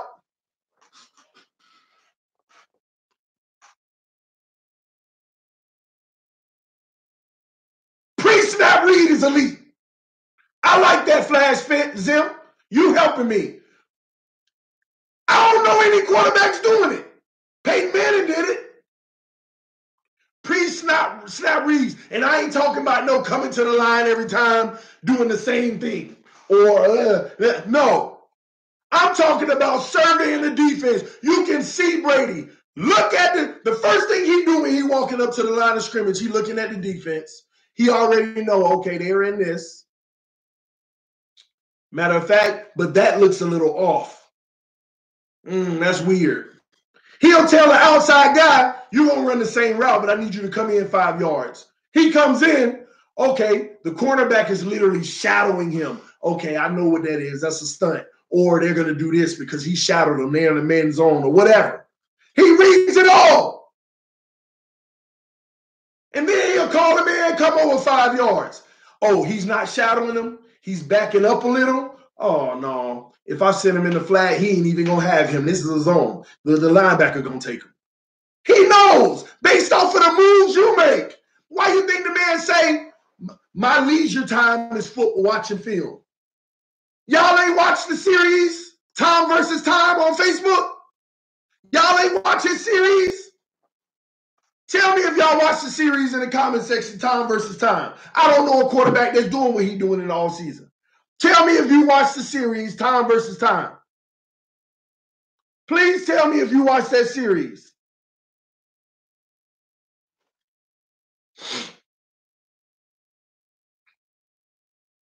Tell me no if you didn't, because I ain't getting no yeses, which means no. That series was crazy.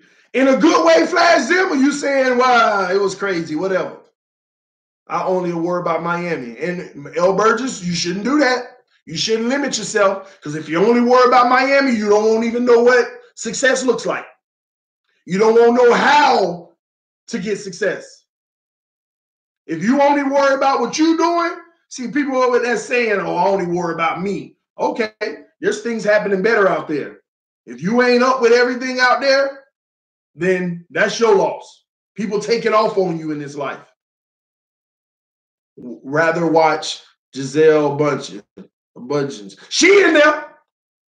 Listen, y'all, when you get free time, go watch Tom Brady's series on Facebook. Just go to Facebook and type in Time versus Time. They're on Facebook, free. Just hit them and watch them. Watch them. This man is playing football on a whole nother level. Ray Lewis, yep. Ray Lewis said it best. He's so far ahead of you. And that's what made Ray Lewis so great. Ray Lewis literally said, I had to become him. And I sound like Ray Lewis there. I had to become him. I had to become Brady. Ray Lewis said that. He said, I just couldn't beat him. When we finally beat him, I had to become him. I had to become him. I had to study film like him. I had to look at my own defense's weaknesses because he has no weaknesses over there. Why am I studying what he does? Ray Lewis said, why am I studying what he does? I had to learn. Don't study what he does. I got to study my own defense. I had to become him. Evaluate the game like he did. Oh, I see what he sees now. I see what he sees now. Look at him. And then Ray Lewis say, I'm watching film like, look at him. This is why he's calling this and that, because he sees this and that. He sees this. Oh, my gosh, why didn't I never do this? And then what did he do? He beat him. He finally beat him. More respect for Brady after I watched that series. Flash Zim, I ain't even going to lie. If you couldn't find a bigger Brady hater than me. But when I watched that series, I still don't like the guy, but I just had to say, all right, man. All right. I get it. I get it now. I get it now. Like a whole nother, it ain't like you finna watch it and be like, oh, look at him. He keeps practicing. No. He's talking you through everything. Everything.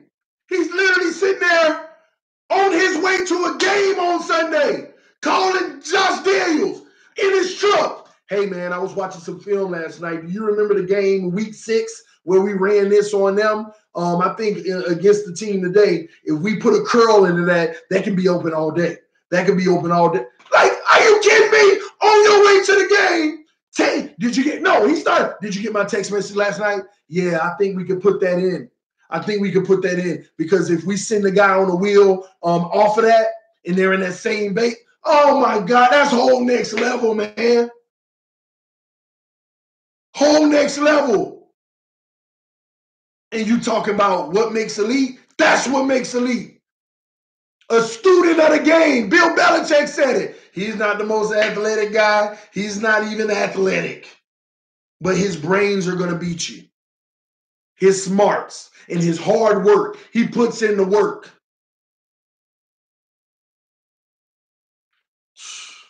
Soon, if you even breathe on Brady, it will be an automatic first down. I get all of that. Oh, they always calling stuff for him. This, that, and this. But you know what? One thing that I learned, NBA and NFL, when you that guy and you the best thing yet, you earn that credibility. You earn that. Oh, that didn't look good from Tom. It must have been a flag. I don't care even if it ain't right. You earned it. Shout out Riff Reaper with the donation, man. I'm trying to preach, man. Some people, they just don't want to hear it sometimes. They don't want to hear it sometimes. If you pressure Brady, he is average. Look at the two giant twins. Oh, my gosh. If you pressure Brady, he's not average. If you pressure Brady and everybody's covered, he may look average because nobody's open. My stats, I can't do anything. Oh, let me hurry up and throw it down. Y'all think that's bad quarterback play? That makes him look average? Then what about the guys that you pressure and they look boo-boo? That's what y'all got to understand. Just because he elite don't mean that he's going to win every game. If you scheme him right, you can be effective versus the Patriots. But you got to scheme them right in the whole game. The Giants, they had the game plan that year. But don't think he ain't go back and study that and said, I got to make sure that this never happens to me again. Y'all act like I'm saying you can never take down an elite player. No. You just got to be better than him on that day, smarter than him on that day. Give him something new. The problem is he's almost out of new stuff he's seen. He's 41, doing what he's doing. Went to the Super Bowl last year, man, at 40, and back at 41. Provide an example of an elite defensive player. Now that, my good friend, there are not many. There are not many at all. But Ray Lewis was one. Ray Lewis was one. He wasn't early in his career. He was just a hell of a player. But when he said it, I didn't become a great until I studied what Brady does. He didn't say he studied Brady. He said I had to become Brady. I started watching film on my own defense, trying to become him. What is he seeing? All right, he got that wide open. Why did he think that would be wide open? And he sent the man just to fight. He had to. Khalil Mack ain't no elite. He's a freak of nature. He's a freak of nature. You know what'll make Khalil Mack elite? Is when he start reading defenses and start abandoning his responsibility. And here's what I mean by that. I'm coming for this quarterback. Wait, hold on. I'm a studier. I'm a knower of this game. I know what's happening. I know what's happening. I know that on this play, I'm supposed to go all out for the quarterback.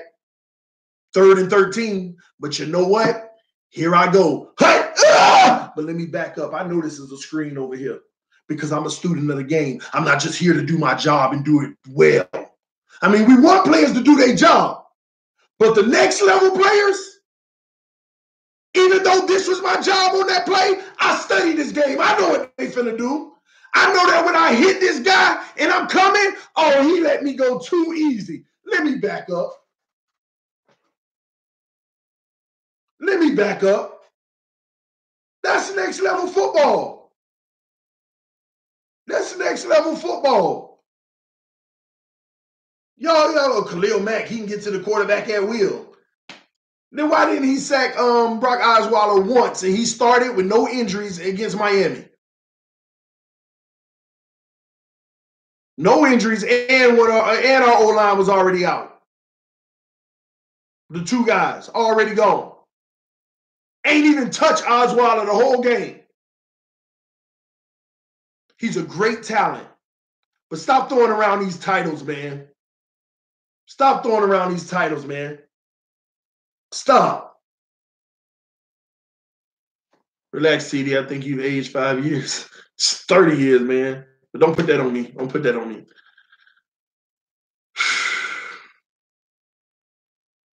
When your players are wide open and they don't drop passes, you win. That's not true, Nick. Hell, Miami Dolphins have had quarterbacks with wide open receivers overthrow, underthrow. What are you talking about? Our left tackle and right tackle elite. I wouldn't say that. No, our left tackle nor our right tackle is elite. Our left tackle could be elite. Our right tackle will never be elite. He'll just be a really good player. Our left tackle could be elite. Y'all gonna go off of one season, he ain't give up no sacks until the end. And no. He could be. He got to study this game. He got to know how to, if I don't secure my man, say he pushes man on the ground, I don't care what it is. It's things that Tunsil can do to impact the game even more. I done seen him on lead blocks run his man to the ground, and then he keeps running. But no, sir, if you would have ran your man to the ground and looked around while you were running, you would have saw, look at this man right on the side of you. Stop and go get him. Now your running back gone, but you kept running and the tackle happened behind you. It's different things, man. It's hard now. It's hard. You run your man down. You want to keep going, hoping that they behind you. But the elite guys, bam, they running, but they looking around. It's different things, man. Hold on, y'all. Hello? Really? Oh, I'm sorry. Well, just keep that thing on there. It'll be fine. Wow, you can't sit it in the bag in the freezer or nothing? Well, forgive me on that one. That's on me. I will. He'll be fine. I love you. Peace. Marino was more accurate than Brady. Look at the film, TD. TD ain't denying that, but does that make Brady non-elite? So since there is hypothetically, if there's a quarterback that ends up throwing 90% of his passes complete, which will never happen, but there's a 90% guy and Brady's 75, is that supposed to not make Brady elite or something? I mean, just because his numbers are lower? Just because your numbers are lower than one or two or three or four other people don't mean that's a bad thing for you. Come on, man. If Dan Marino was our QB now with these rules. Psh. You said Super Bowl. Them folks, what make you think Dan Marino will win us a Super Bowl with our O-line?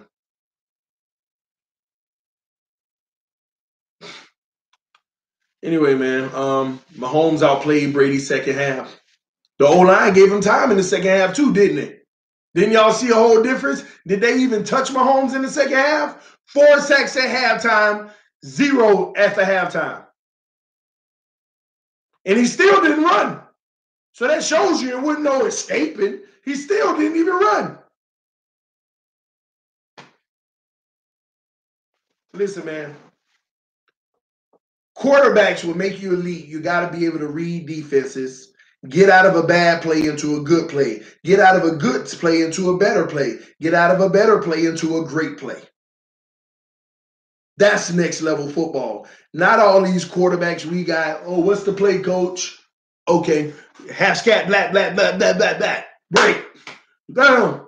Hey, somebody, he look like he might be blitzing. Okay, I'm just letting you know. I'm just letting you know. Say, hut. That's not next level. I mean, you look at how many quarterbacks in the league just come straight up to the line. They ready to run their play. Ow, said, hut. They not even surveying the defense, especially when it's a run. The coach just called the run. Blah, blah, blah, blah, blah, blah. All right, down. Said they not even surveying the defense because they don't care. They not on that next level. Y'all act like Brady didn't earn it. You know what it took? Why you think him and McDaniels used to have all them yellings on the sideline, cussing each other out? Y'all all know. I ain't lying. That's why they clashed, a healthy clash, though. You know why? They arguing about football, not about egos, not about I'm this or I'm that. They arguing about football. That's what you want. Not a Rashad Jones unhappy with the position they put him in. Because you getting burnt. You killing them. That's why they was over there arguing. You came up and we gave up a touchdown. They weren't arguing because he was just missing his assignment.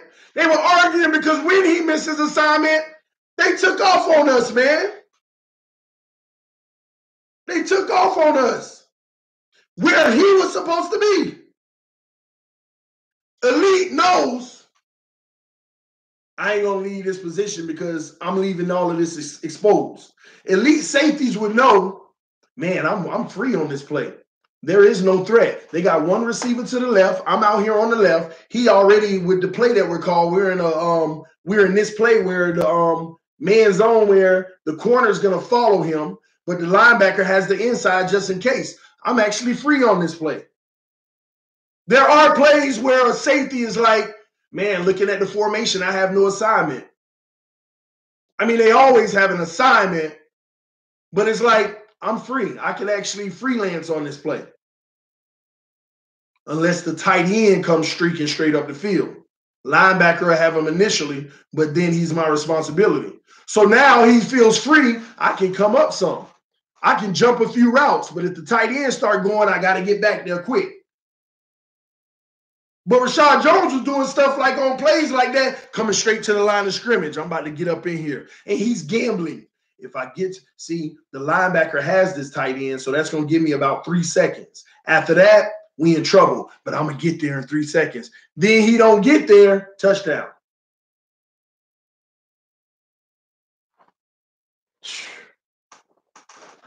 But elite, man, for a quarterback, you got to be able to read defenses, and not only read defenses, know your whole playbook and check into something that's not good, better, but great. Just the best play you have for that situation. The best play you have.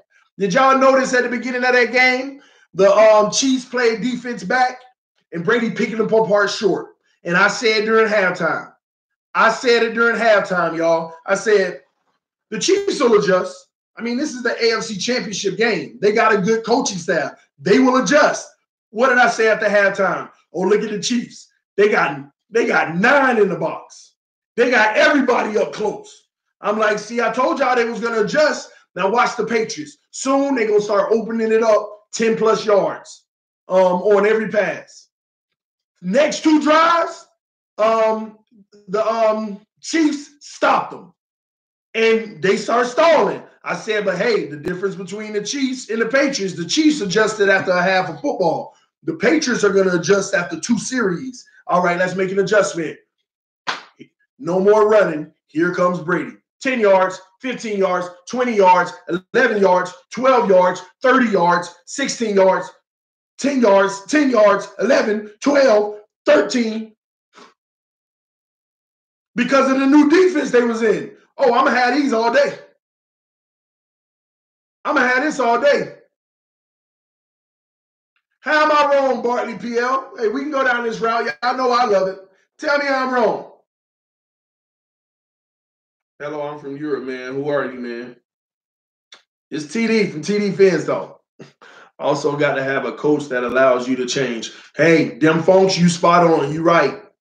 You are right. But that also takes, listen, a lot of times, I'm waiting on your answer on Bartley. I'll wait on it. While I explain this, I'll wait on it. Because I'm wrong. I'm wrong because I'm wrong. All right, never mind. All right, let me explain this, them folks. But you're 100% right, though, them folks. You got to have a coach that allows you to change it, right? But there's different ways to look at that. I don't think anybody has a coach that allows them to change it. Not even Brady.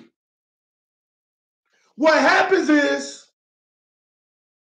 this is where the ultimate leadership comes out.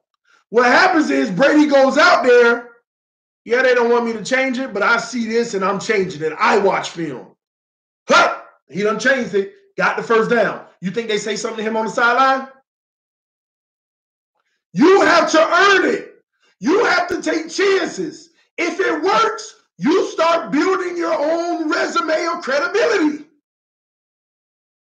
But you can't be a guy where you changing it and it's bad. It don't work. Or you missed the throw. Or this and that. When you change it, you got to make it count. I think a lot of these young quarterbacks try to, but it don't work. And then the coach yell. Just do it the way I'm asking. Why wouldn't they? Yeah, you saw that, but you went in the wrong thing. It still wasn't executed.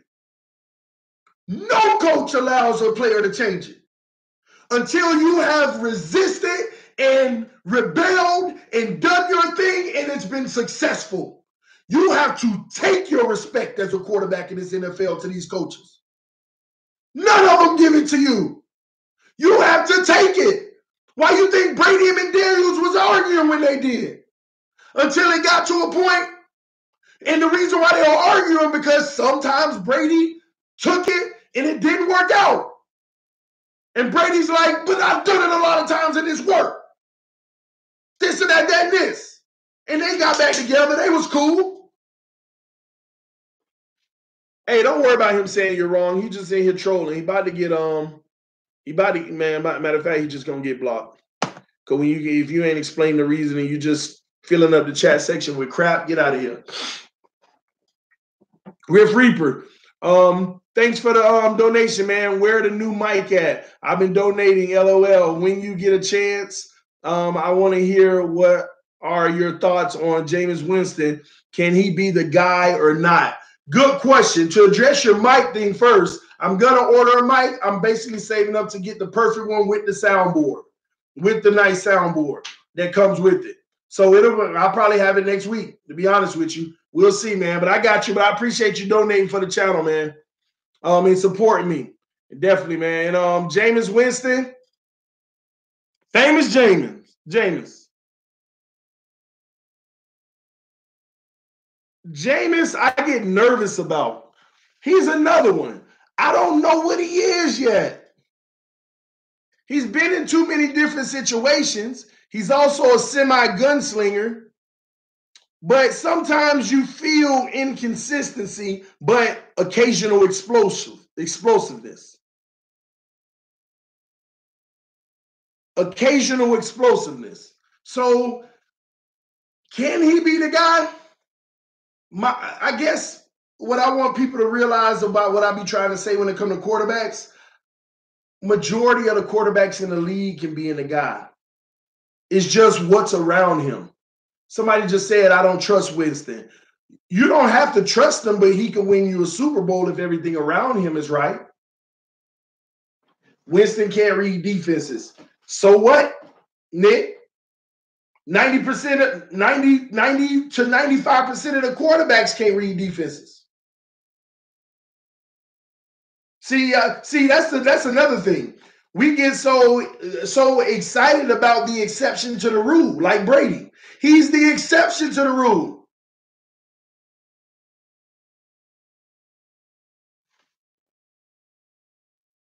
Tony Romo said a lot more people would have success if they had the system Brady has. I say a lot more people would be successful if they had the coaches and personnel, the players that Brady has around him, but they still couldn't be Brady. They could be more successful, but they still couldn't be Brady. Let me tell y'all something too. Let me also tell y'all why. Let me tell y'all why it's hard for quarterbacks to be able to read defenses.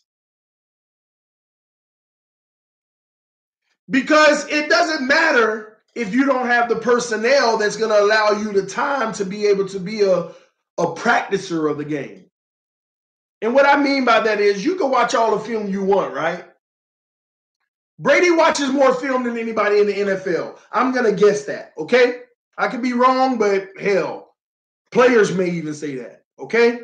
But watching film is only half of it. You also have to practice it. People don't realize football teams don't practice much. Forget what you're talking about. After a Sunday game, they don't come back into the building till Tuesday, and some of them Wednesday. And even then, They don't need, I think I saw an article that said you're only allowed to have contact practices like 8 times in the season. You can do your walkthroughs and your run-throughs, non-contact, but the coaches have to choose. The NFL only allows a certain amount of contact practices to keep injuries down and make the game more competitive because it is all about entertainment. They don't practice much. Teams don't practice much. Might be film day, might be individuals today. Might be, hey, we're going to run schemes with no contact of what we're trying to do.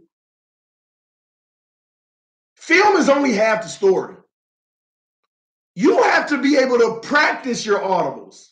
But when you have teams like the Miami Dolphins that's just trying to get the basic play to work, they're spending all their time practicing that play. So when they say, Tannehill, this is the play we're running, Tannehill knows we need to run this play because we're trying to help these old linemen get acclimated. We're trying to help these new receivers that's actually going to be starting now get some reps.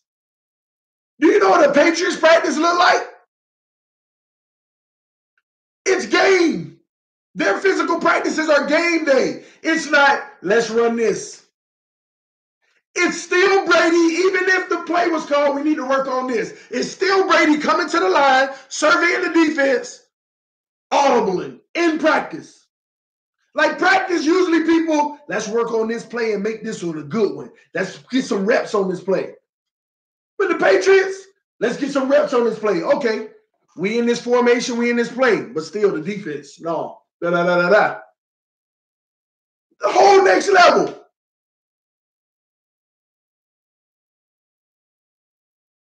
Whole nother level.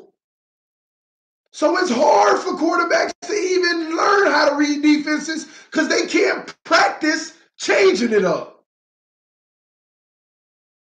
You act like you at the Patriots practice. Man, you can go see whatever you want. I mean, you got YouTube. You got social media sites. You can go on YouTube right now and watch some of their practices and see Brady under center calling audible. That's all I need to see. All I need to do is see it one time. If you see a quarterback in practice calling an audible, that means they not practicing specific plays. They may say, let's work on this play, but they're still going to do real game situation. They're still going to say, yeah, but this play that we're practicing ain't good with this defense. They're still going to change it. That's a no-brainer. I could watch one Patriots practice, and if I see a quarterback change a play at the line of scrimmage one time, that tells me they're on a whole nother level. Think about all the other practices you saw for the Dolphins on film or whatever. Quarterback walking up to the line, not even, and in the Patriots practice, I've even seen film where he's trying to get the defense even on snap count. And it's nothing. Everything is real situation. They get to play around and play real football. Every QB practices audibles in practice. Casually 143, you are correct. Let me show you the difference. Every QB practices audibles in practice when they say, we finna practice some audibles.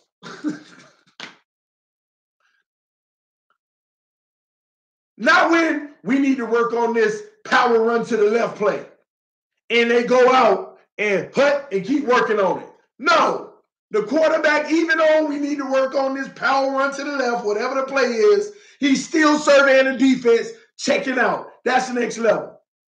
You are correct. Every quarterback practices audibles in practice when it's designed to, now let's practice some audibles. Come on, man. And the defense, they always playing chess, man. And that's next level football. Matter of fact, I'll take it a step further. Ain't that how you want it to be? Isn't that what you want our organization to progress to one day? Everybody know all the plays. Everybody know what their responsibility. Now let's go out here and play against each other. That's what practice, that's the next level football. When your organization has arrived, when they have arrived as an elite organization, they don't have practices. They just have scrimmages. They just keep on running real game situations. Did the offense beat the defense today? Did the defense beat the offense? They're competing that way, not off of specific set plays. That's what you want the ultimate goal to be, to where you don't have to literally say, we're going to work on this, that, and that today.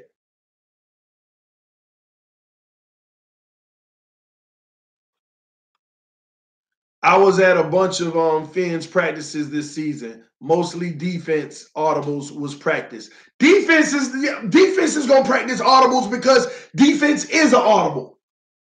I mean, you get a signal from a coach. All right, we're gonna be playing a man to man or whatever.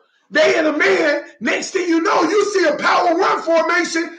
They already know. Defense has every defense.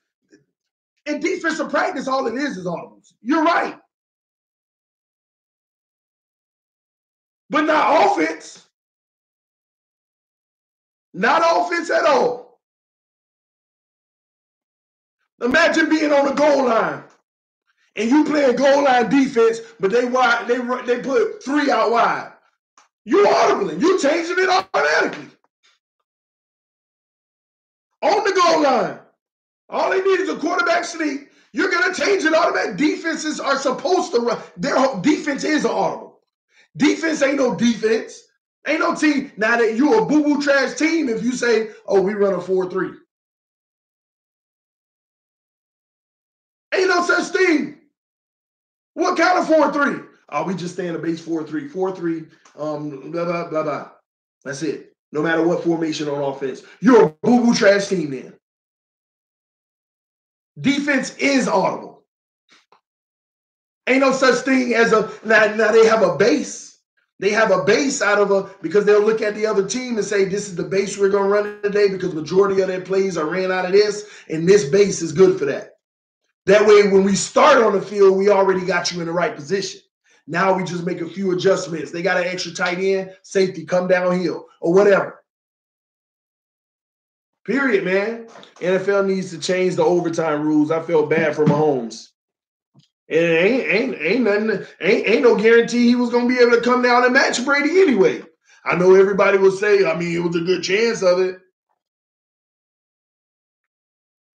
Do you think we'll change our base defense to a 3-4? Depends on what Flores want to do. I think we might head in that direction due to the inefficiencies we have on the D-line if we get one of the best tackles in the league. Ain't got to be a high-paid one. Quit skipping my comments. It's all facts. What comment did he make? Gase was busy doing cocaine every day with all the coaches. Okay. The Dolphins are an 8-8 team every year. It seems as a fan, that would drive me nuts. Ain't nothing special about being mediocre. You're right. They all facts. You're speaking all facts. You done had a lot of comments, man. The Dolphins' best chance to win was the with Dan Marino, and they never did. Good luck winning anything in the future. Dolphins are just another team that are the whipping boys of the league. They don't care. Look at that disaster of a team. All right, man. You're just trashing the team, man. Tampa Bay Bucks will have a faster turnaround at this point. Let's be honest. You know what? I'll be honest with you. You might be right if we head in the wrong direction. For the life of me, that's why I keep on preaching the way I'm preaching. For the life of me, people keep on, oh, we need a new quarterback. We need this, we need that. Like, when are we going to just – listen, man. I don't care if we cut Tannehill and we go get Pat White. I don't care. I don't care if you go get a $12 man. Long as your number one focus is the O-line, because all this stuff, the Dolphins may take Murray at 13 or whenever we draft. Y'all don't get it. If that's our top priority, then buckle up. Buckle up for the future. Buckle up to scratching your head again. And you know what? If we do take Murray, let's just say he plays great. What would it matter if he ends up being the next Dan Marino without the team around him to win the Super Bowl? That's what I keep trying to preach to y'all. Forget Tannehill. We gonna get whatever quarterback you like, and he turns out to be the next Dan Marino. What would it matter if we don't get to the big game and win it? Because everybody want to ignore the real issue, which is the line, the trenches. I don't hope whoever we pick up play great. I mean, I do, but what I'm saying is there's levels to this. You need to go secure your O-line first, man. You have to. Y'all get me off, man. But guys, this conversation started talking about the wild card round, what we can learn from these teams, man. What we can learn from these teams. And the reality is, the conclusion that we came up with, we need to focus on that defense, man. Making it the best defense we can. It ain't about the quarterback and all that stuff. We need to create the best defense we can, and that's even more apparent for Miami, and let me tell you why. Because we already have good building blocks. We already have some really good building blocks on defense. We need to make one of the best defenses we can while they're young, and then go focus on your offense. Not even worried about offense right now. Let's go make our defense one of the best defenses in the league, because defenses, that old cliche, defenses win championships.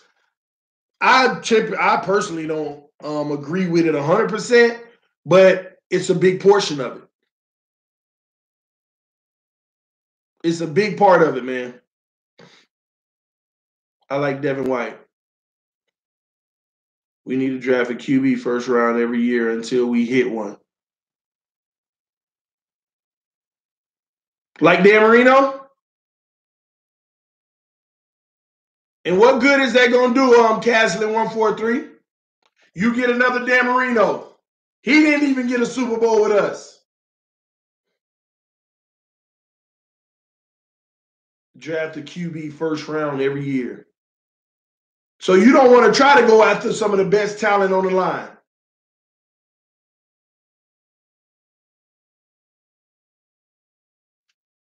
Two corners and safety and linebacker group. We need one corner, safety, and linebacker. Can give a guy 1 year, like the Eagles did. What do you mean? I don't know what you mean by that, them folks. Can give a guy 1 year, like the Eagles did. I don't understand what that means. What up, TD? What do you think about picking up Fitzmagic to back up Tanner Marino? Oh, man. He's a gunslinger, man. He takes too many risks. Let me tell y'all something about Fitzmagic. If he ever gets in the playoffs, he'll never win a Super Bowl. You got to play good, sound football in the playoffs. You can't just be taking shots just to take them. He throw as many picks as he does in his touchdowns. Because he a gunslinger and don't care. Let me just put it up there to these big guys. Hopefully they get it. If they don't, pick. Do you think Sitton and Kilgore will make a huge difference on our line, even with their age? If they come back, they're still good players. Yeah, they'll make a difference, but that's if they come back. Flores might empty ship, man. You draft the best available player at that pick. I don't care what position he plays. You can always flip that pick later, too. I agree with that. But I can tell you this, if you going in the draft and you drafting the best available player, like say every team only drafted the best available player. Do you know most of your quarterbacks will go in the second round? If you drafted the best available player, most of your quarterbacks would always go in the second round. People don't understand that. It's just a simple fact. People be needing a quarterback or wanting a quarterback, so they go on them. To be honest with you, a lot of quarterbacks that get drafted in the first round, and people did it the right way, they aren't even first-round picks. What up, Huck Finn? They aren't even first-round picks. There are D linemen in drafts that go after a number 1 overall quarterback only because people just want that quarterback. And then they wonder why they don't always work out. Do you think we should trade Xavier Howard? That depends on what direction the team is headed. It depends on what direction the team is headed. I know, but QBs are like diamonds. Lots of them, but who's going to really be great? Exactly. Which one is perfect without imperfections? People don't realize that you can get 1,000 diamonds and only one of them have 0 imperfections. And it's probably a larger margin than that.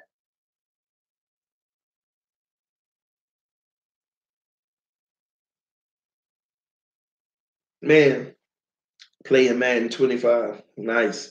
Hey guys, but yeah, that's what we can learn is that we need to just have the best defense in the league. We need the best defense in the league, man. Because when you go to the next round, the Colts now the Colts still had a good defense, but the Chiefs took care of them. And that was solely off of just power, man. They didn't. The Colts created no pressure. Their defense was non-existent versus the Chiefs. They had no pressure on Mahomes. The man had forever to throw the ball, and he ripped them apart. And that sent the Colts home. Cowboys versus Rams. Who had the better D that day? The Rams. The Rams had the better defense that day. Chargers versus Patriots. We already know who had the better defense. Chargers looked boo-boo trash at the end of the game. It looked like they were trying to come back. Eagles versus Saints. Who had the better D? The Saints did. Held the Eagles to 14 points, y'all. But what can we learn from the Chiefs? In that divisional round, you couldn't learn nothing from the Chiefs. Other than if you give your quarterback time to throw the ball, he will rip you apart. What did we learn from the Rams over the Cowboys? We learned that you just have to have a good team overall and play good football in all facets of the game. What did we learn from the Patriots and the Chargers? We didn't learn nothing from the Patriots. We learned from the Chargers, though, that you live by and die by certain things instead of just having a good overall team. What did we learn from the Saints beating the Eagles?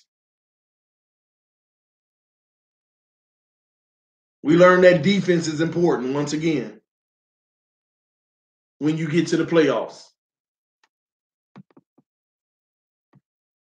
And last, before we get out of here, man, conference championship games. Rams versus Saints, y'all. What did we learn from the Rams? No, what did we learn from the Saints? They the ones who lost. What did we learn from the Saints?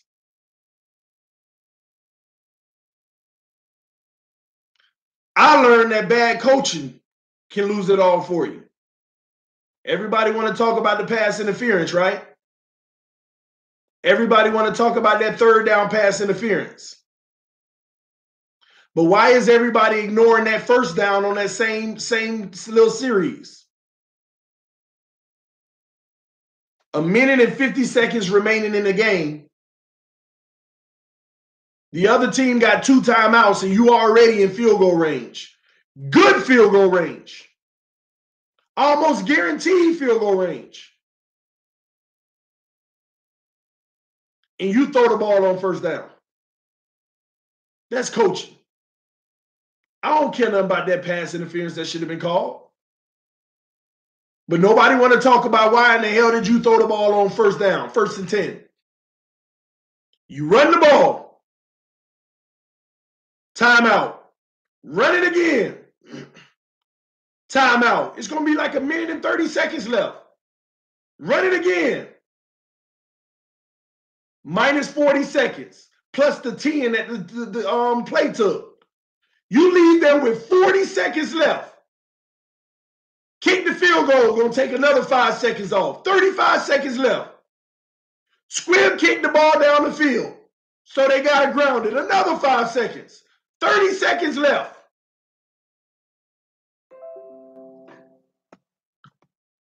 That's common sense to me. Now come down here in 30 seconds and either tie the game with no timeouts or get a touchdown and win it, but 30 seconds. But no, you left them a minute and 45 seconds, and then they score a touchdown and leave you that 30 seconds. They leave you 23 seconds, matter of fact. So it took them a minute and 20 seconds to go down and score a touchdown. With the timeouts. With the timeout. Care nothing about that pass interference. People don't want to talk about bad coaching. 1st and 10. Y'all heard me on my live stream. They finna run the ball. That's obvious. They finna get this clock now. And that's if you didn't get a first down running. It wasn't likely to get a first down running. But who knows? You might have ran in for a touchdown. You might have got that last first down at the 3-yard line. Game is over. But you're supposed to play the odds. Not no way we gonna take a shot right here to look impressive. That's coaching. I don't care nothing about the missed call. Coaching lost them that game. Don't care nothing. And truth be told, if the defender was just looking at Breeze, that would have been the easiest pick of all time. Easiest pick ever. Don't want to hear nothing about no coaching. I mean, no pass interference. Yeah, you missed the play. They missed the call. But no, you screwed that up, Sean Payton. Threw the ball on first down. Ridiculous. And everybody, the Saints got cheated. Yeah. Matter of fact, your coach better be lucky they got cheated because it took attention off of him. It took attention off of him. That was bad coaching. You could have been up by 3 and left the other team with 20-something seconds left. It has to be a miracle. Ask Miami to get the game done. It would have to be a miracle. It's ridiculous, man. Everybody want to talk about the pass interference. No, don't want to hear that. Don't want to hear it whatsoever. Don't want to hear it. Don't want to hear it. You deserve that. You deserve it. That's what I learned in that game from the Saints. In the Rams, once again, good overall team. Great offensive line, good running backs, good defensive line that they ain't got to pay as much. Sue for $16 million. That is a bargain. Great overall team. Held the Saints to 23 points. Patriots, Chiefs. What did I learn from the Chiefs? I learned a lot. I learned that the Chiefs will compete for the next few years. Then they may be in trouble. When these rookies and these young players come off of their rookie contracts and they deserve all this mega money, I wonder how they're going to be able to afford the offensive line that gives their quarterback currently 5 seconds to throw the ball. Because if you didn't watch that game, there was 2 halves, 2 differences. First half was trashed by the Chiefs. Second half wasn't. Do you know what the difference was in the halves? First half, they got to the quarterback. Second half, they didn't. That's the only difference in the game. For the life of me, I don't know why people like, no, Mahomes just played better in the second half. He would have played that good in the first half had he not been running for his life.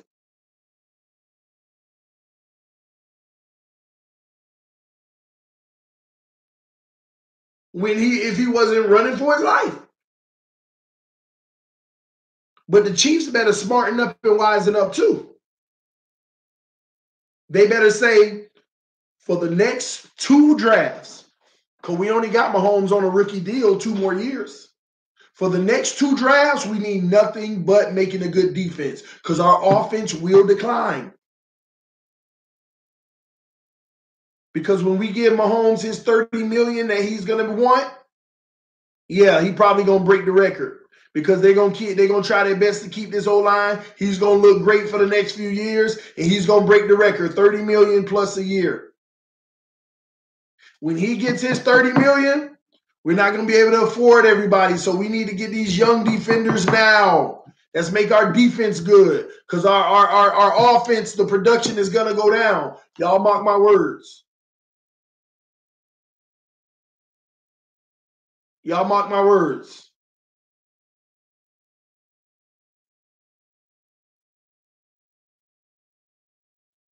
Mark my words, man. Pass interference gave Rams chance to win. Did not cause Saints to lose. Anyone sees it different, don't know what they're talking about.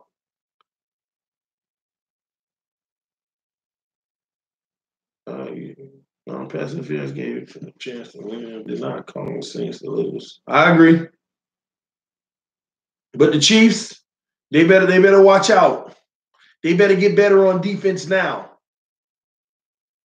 Because 2 years from now, offensive production ain't gonna be like that. And if it is like that, that means they still suck on defense.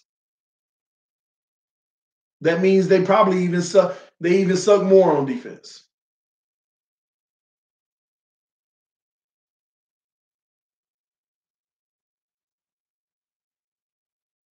And what did the Patriots teach us in the AFC Championship game?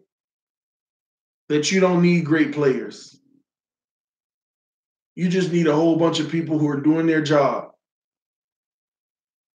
and doing it as best as they possibly can and doing it consistently, not going for the home run. Y'all saw in that Chiefs game, Mahomes will throw a receiver a pass and they'll run backwards trying to get more yards, and it didn't work. They would lose 4 more yards. The Patriots taught us you don't need home runs. Just keep playing solid football and make the best decisions. Play sound football. Don't need great players. Like real talk, who on the Patriots team is rated above a 8 out of 10? Who on the team is rated above an 8 out of 10? Brady? In one of the corners? Anybody else? And I'm just saying 8 out of 10. I'm not even saying 10 out of 10, y'all. Gronk ain't even an 8 out of 10 anymore. Gilmore is the one I was talking about. Him and Brady, that's it. That's it. And y'all look at me crazy when I say things like, no, I don't want no Antonio Brown. No, I don't want no Le'Veon Bell. Yeah, I'm happy we got rid of Landry. Yeah, I'm glad we got rid of Sue. Yeah, I'm glad we got rid of Pouncey. Yeah, and O-line. You couldn't be more wrong. The Patriots do not have a great O-line. All no names on that O-line that don't even get paid any money at all. Pennies, y'all. Go look at it. They spend less than money on the O-line than us. Patriots are like 24th in the league with the amount of money that they spend on the O-line.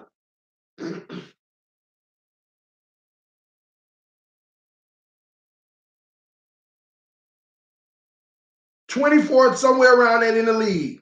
It don't get better than that, though. They ain't 20th. They're under the Dolphins. We're somewhere like 21 or something like that. But there are a few spots under us.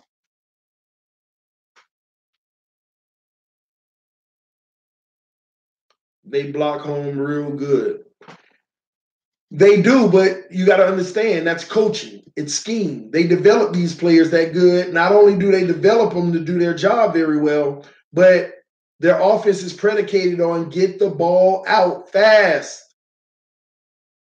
So even if we ain't got a great O-line, you'll never know.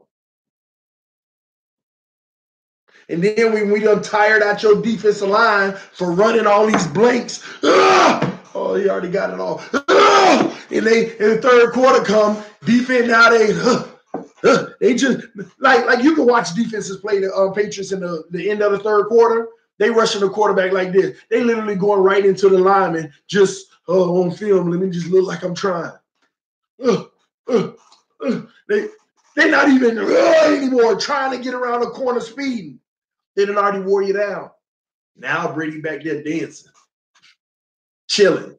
Let's open it up now, y'all. They at that point.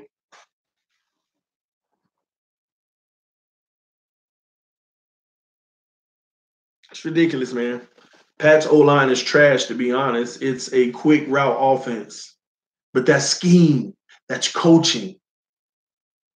Scheme. And then whenever they wear you out for trying to come at Brady all day, now your D-line just worn out. And as soon as they get the sense that, like, I bet they be in the huddle, yeah, they worn out now. Or the offensive lineman be like, hey, give them a little more. They still coming hard at me. Give them a little more. I bet the O-line really be communicating like that. And then as soon as, hey, they ain't coming with that power anymore. They not coming anymore. And Brady like, all right, and then let's open it up. Blah, blah, blah, blah, blah. Break. And then, come on, man. You didn't think quick passes worked for us with Gase? No, because all his quick passes weren't creative. Like Brady knows how to get a guaranteed quick pass. Brady will sit there and be like, okay, I ain't got no receiver on the right, but I'm going to have Edelman right close to the line and Gronk lined up at the tight end. And you got a cornerback on Edelman, but Gronk right there at the tight end and the linebacker got him. Gronk just veers straight out running a deep route, but right into the receiver. And Edelman's right behind him, but the receiver's behind him, and Edelman just cuts out. 6 yards, and if he catch it and turn around and you too far behind, he going to come up that sideline for another 3.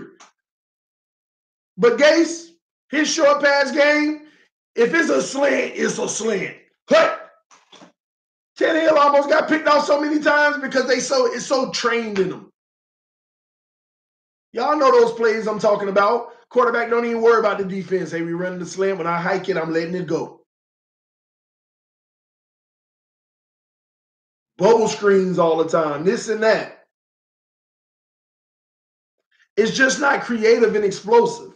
Man, I saw plays with the Patriots where 4 receivers ran out, and in the first 8 yards, none of them were covered. All of them turned around. He could have went to any one. He went to one of them and got it. But he could have went to any one of them. That was after they opened it up, too.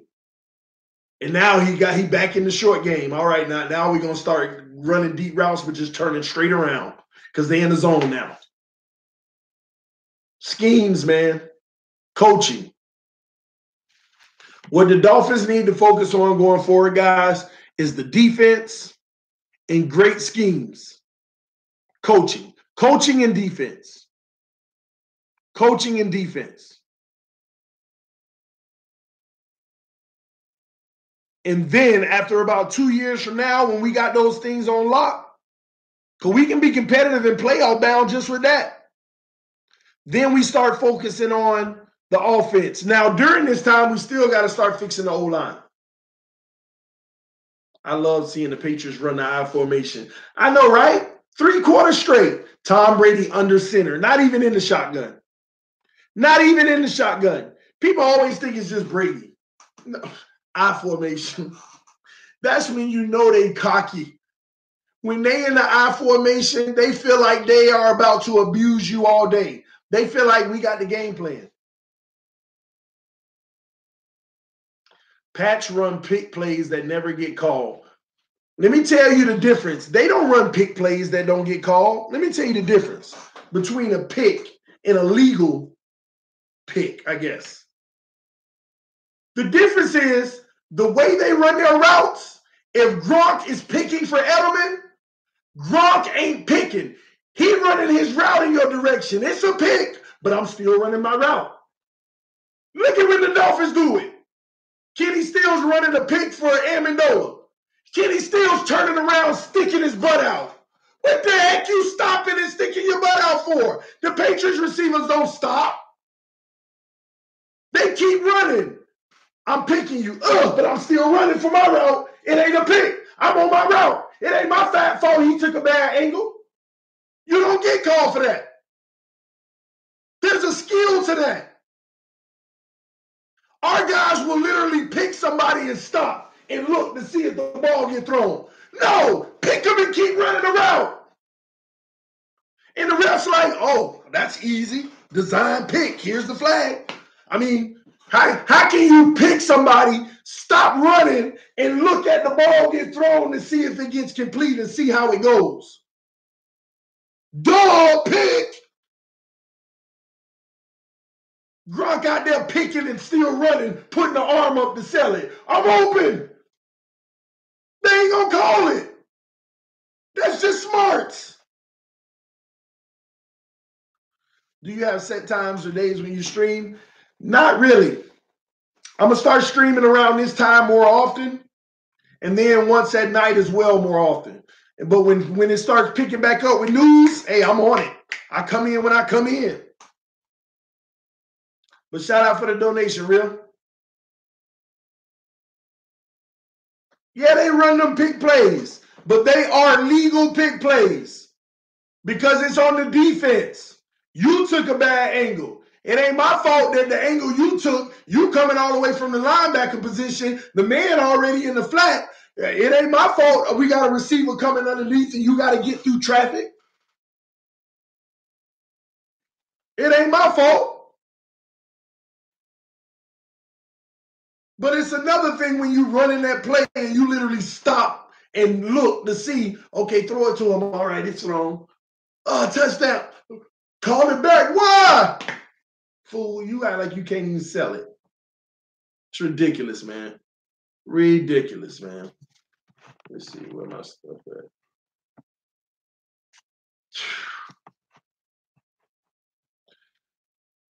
Rondo Foden. Pro under pressure. What are you talking about, man? He about to get that starting position for the rest of the year. NFL ain't rigged. Y'all are insane. Brady is just that good. Hey, man, this TD Fans Talk, man. This TD Fans Talk. We've been going for 2 hours and 37 minutes, man. This is TD Fans Talk, man. We're about to end this stream. I'm about to go get me some lunch. And I might come back at y'all, but I got some stuff I got to do anyway. But we'll see, man. We'll see. Like I said, man, this TD Fans Talk, I'm about to get out of here, man. Shout out to everybody who joined the live stream. If you're not subscribed to TD Fans Talk, please punch that subscribe button. Let me give y'all a subscriber count first because we keep growing, man. And I keep telling y'all, you know, we have individuals that donate to the channel. You're helping me be able to do this long term.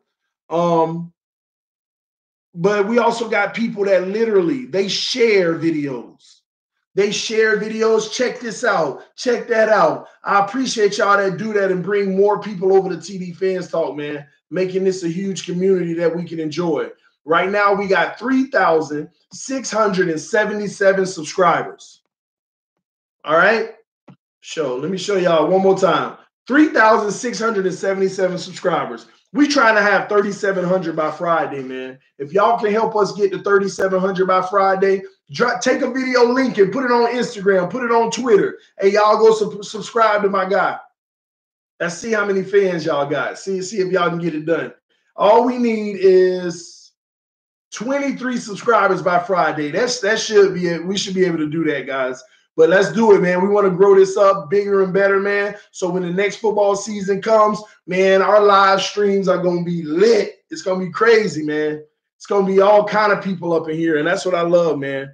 I love it. Good show, TD. Catch you on the rebound. All right, Huck Finn. Thanks for your love and support, man. Like, share, subscribe. That's right, Riff Reefer. Y'all like, share, and subscribe, man. Thank y'all, man. TD, do you think the NFL is rigged? No, I don't. No, I don't. I think that you will always have moments where it could be compromised, and you'll never know, but it could be compromised. But I don't think it's rigged at all. If they do rig it, it's only in ways that they can control, like things like not penalizing this player, but you penalize that one for the same thing. or giving less of a punishment, or not fining, or this and that. You know, things like that. Things like that, man. That's what I think. I know a Pats fan that thought it was rigged because of the Miami Miracle. There you have it, man. There you have it. NFL is rigged. Look at the Saints versus Rams last minute game. Last minute of the game. LOL. No, I want to look at the last 2 minutes of the game. That tell me it wasn't rigged. Why in the hell are you throwing the ball on 1st and 10 when you could basically kind of run the clock out? Where you could basically run the clock out, man. Where my call? What are you talking about, Justin? Email me if you're trying to get on the show, man. All right, man. This TD Fans Talk, y'all. I love y'all. I'm out. Peace.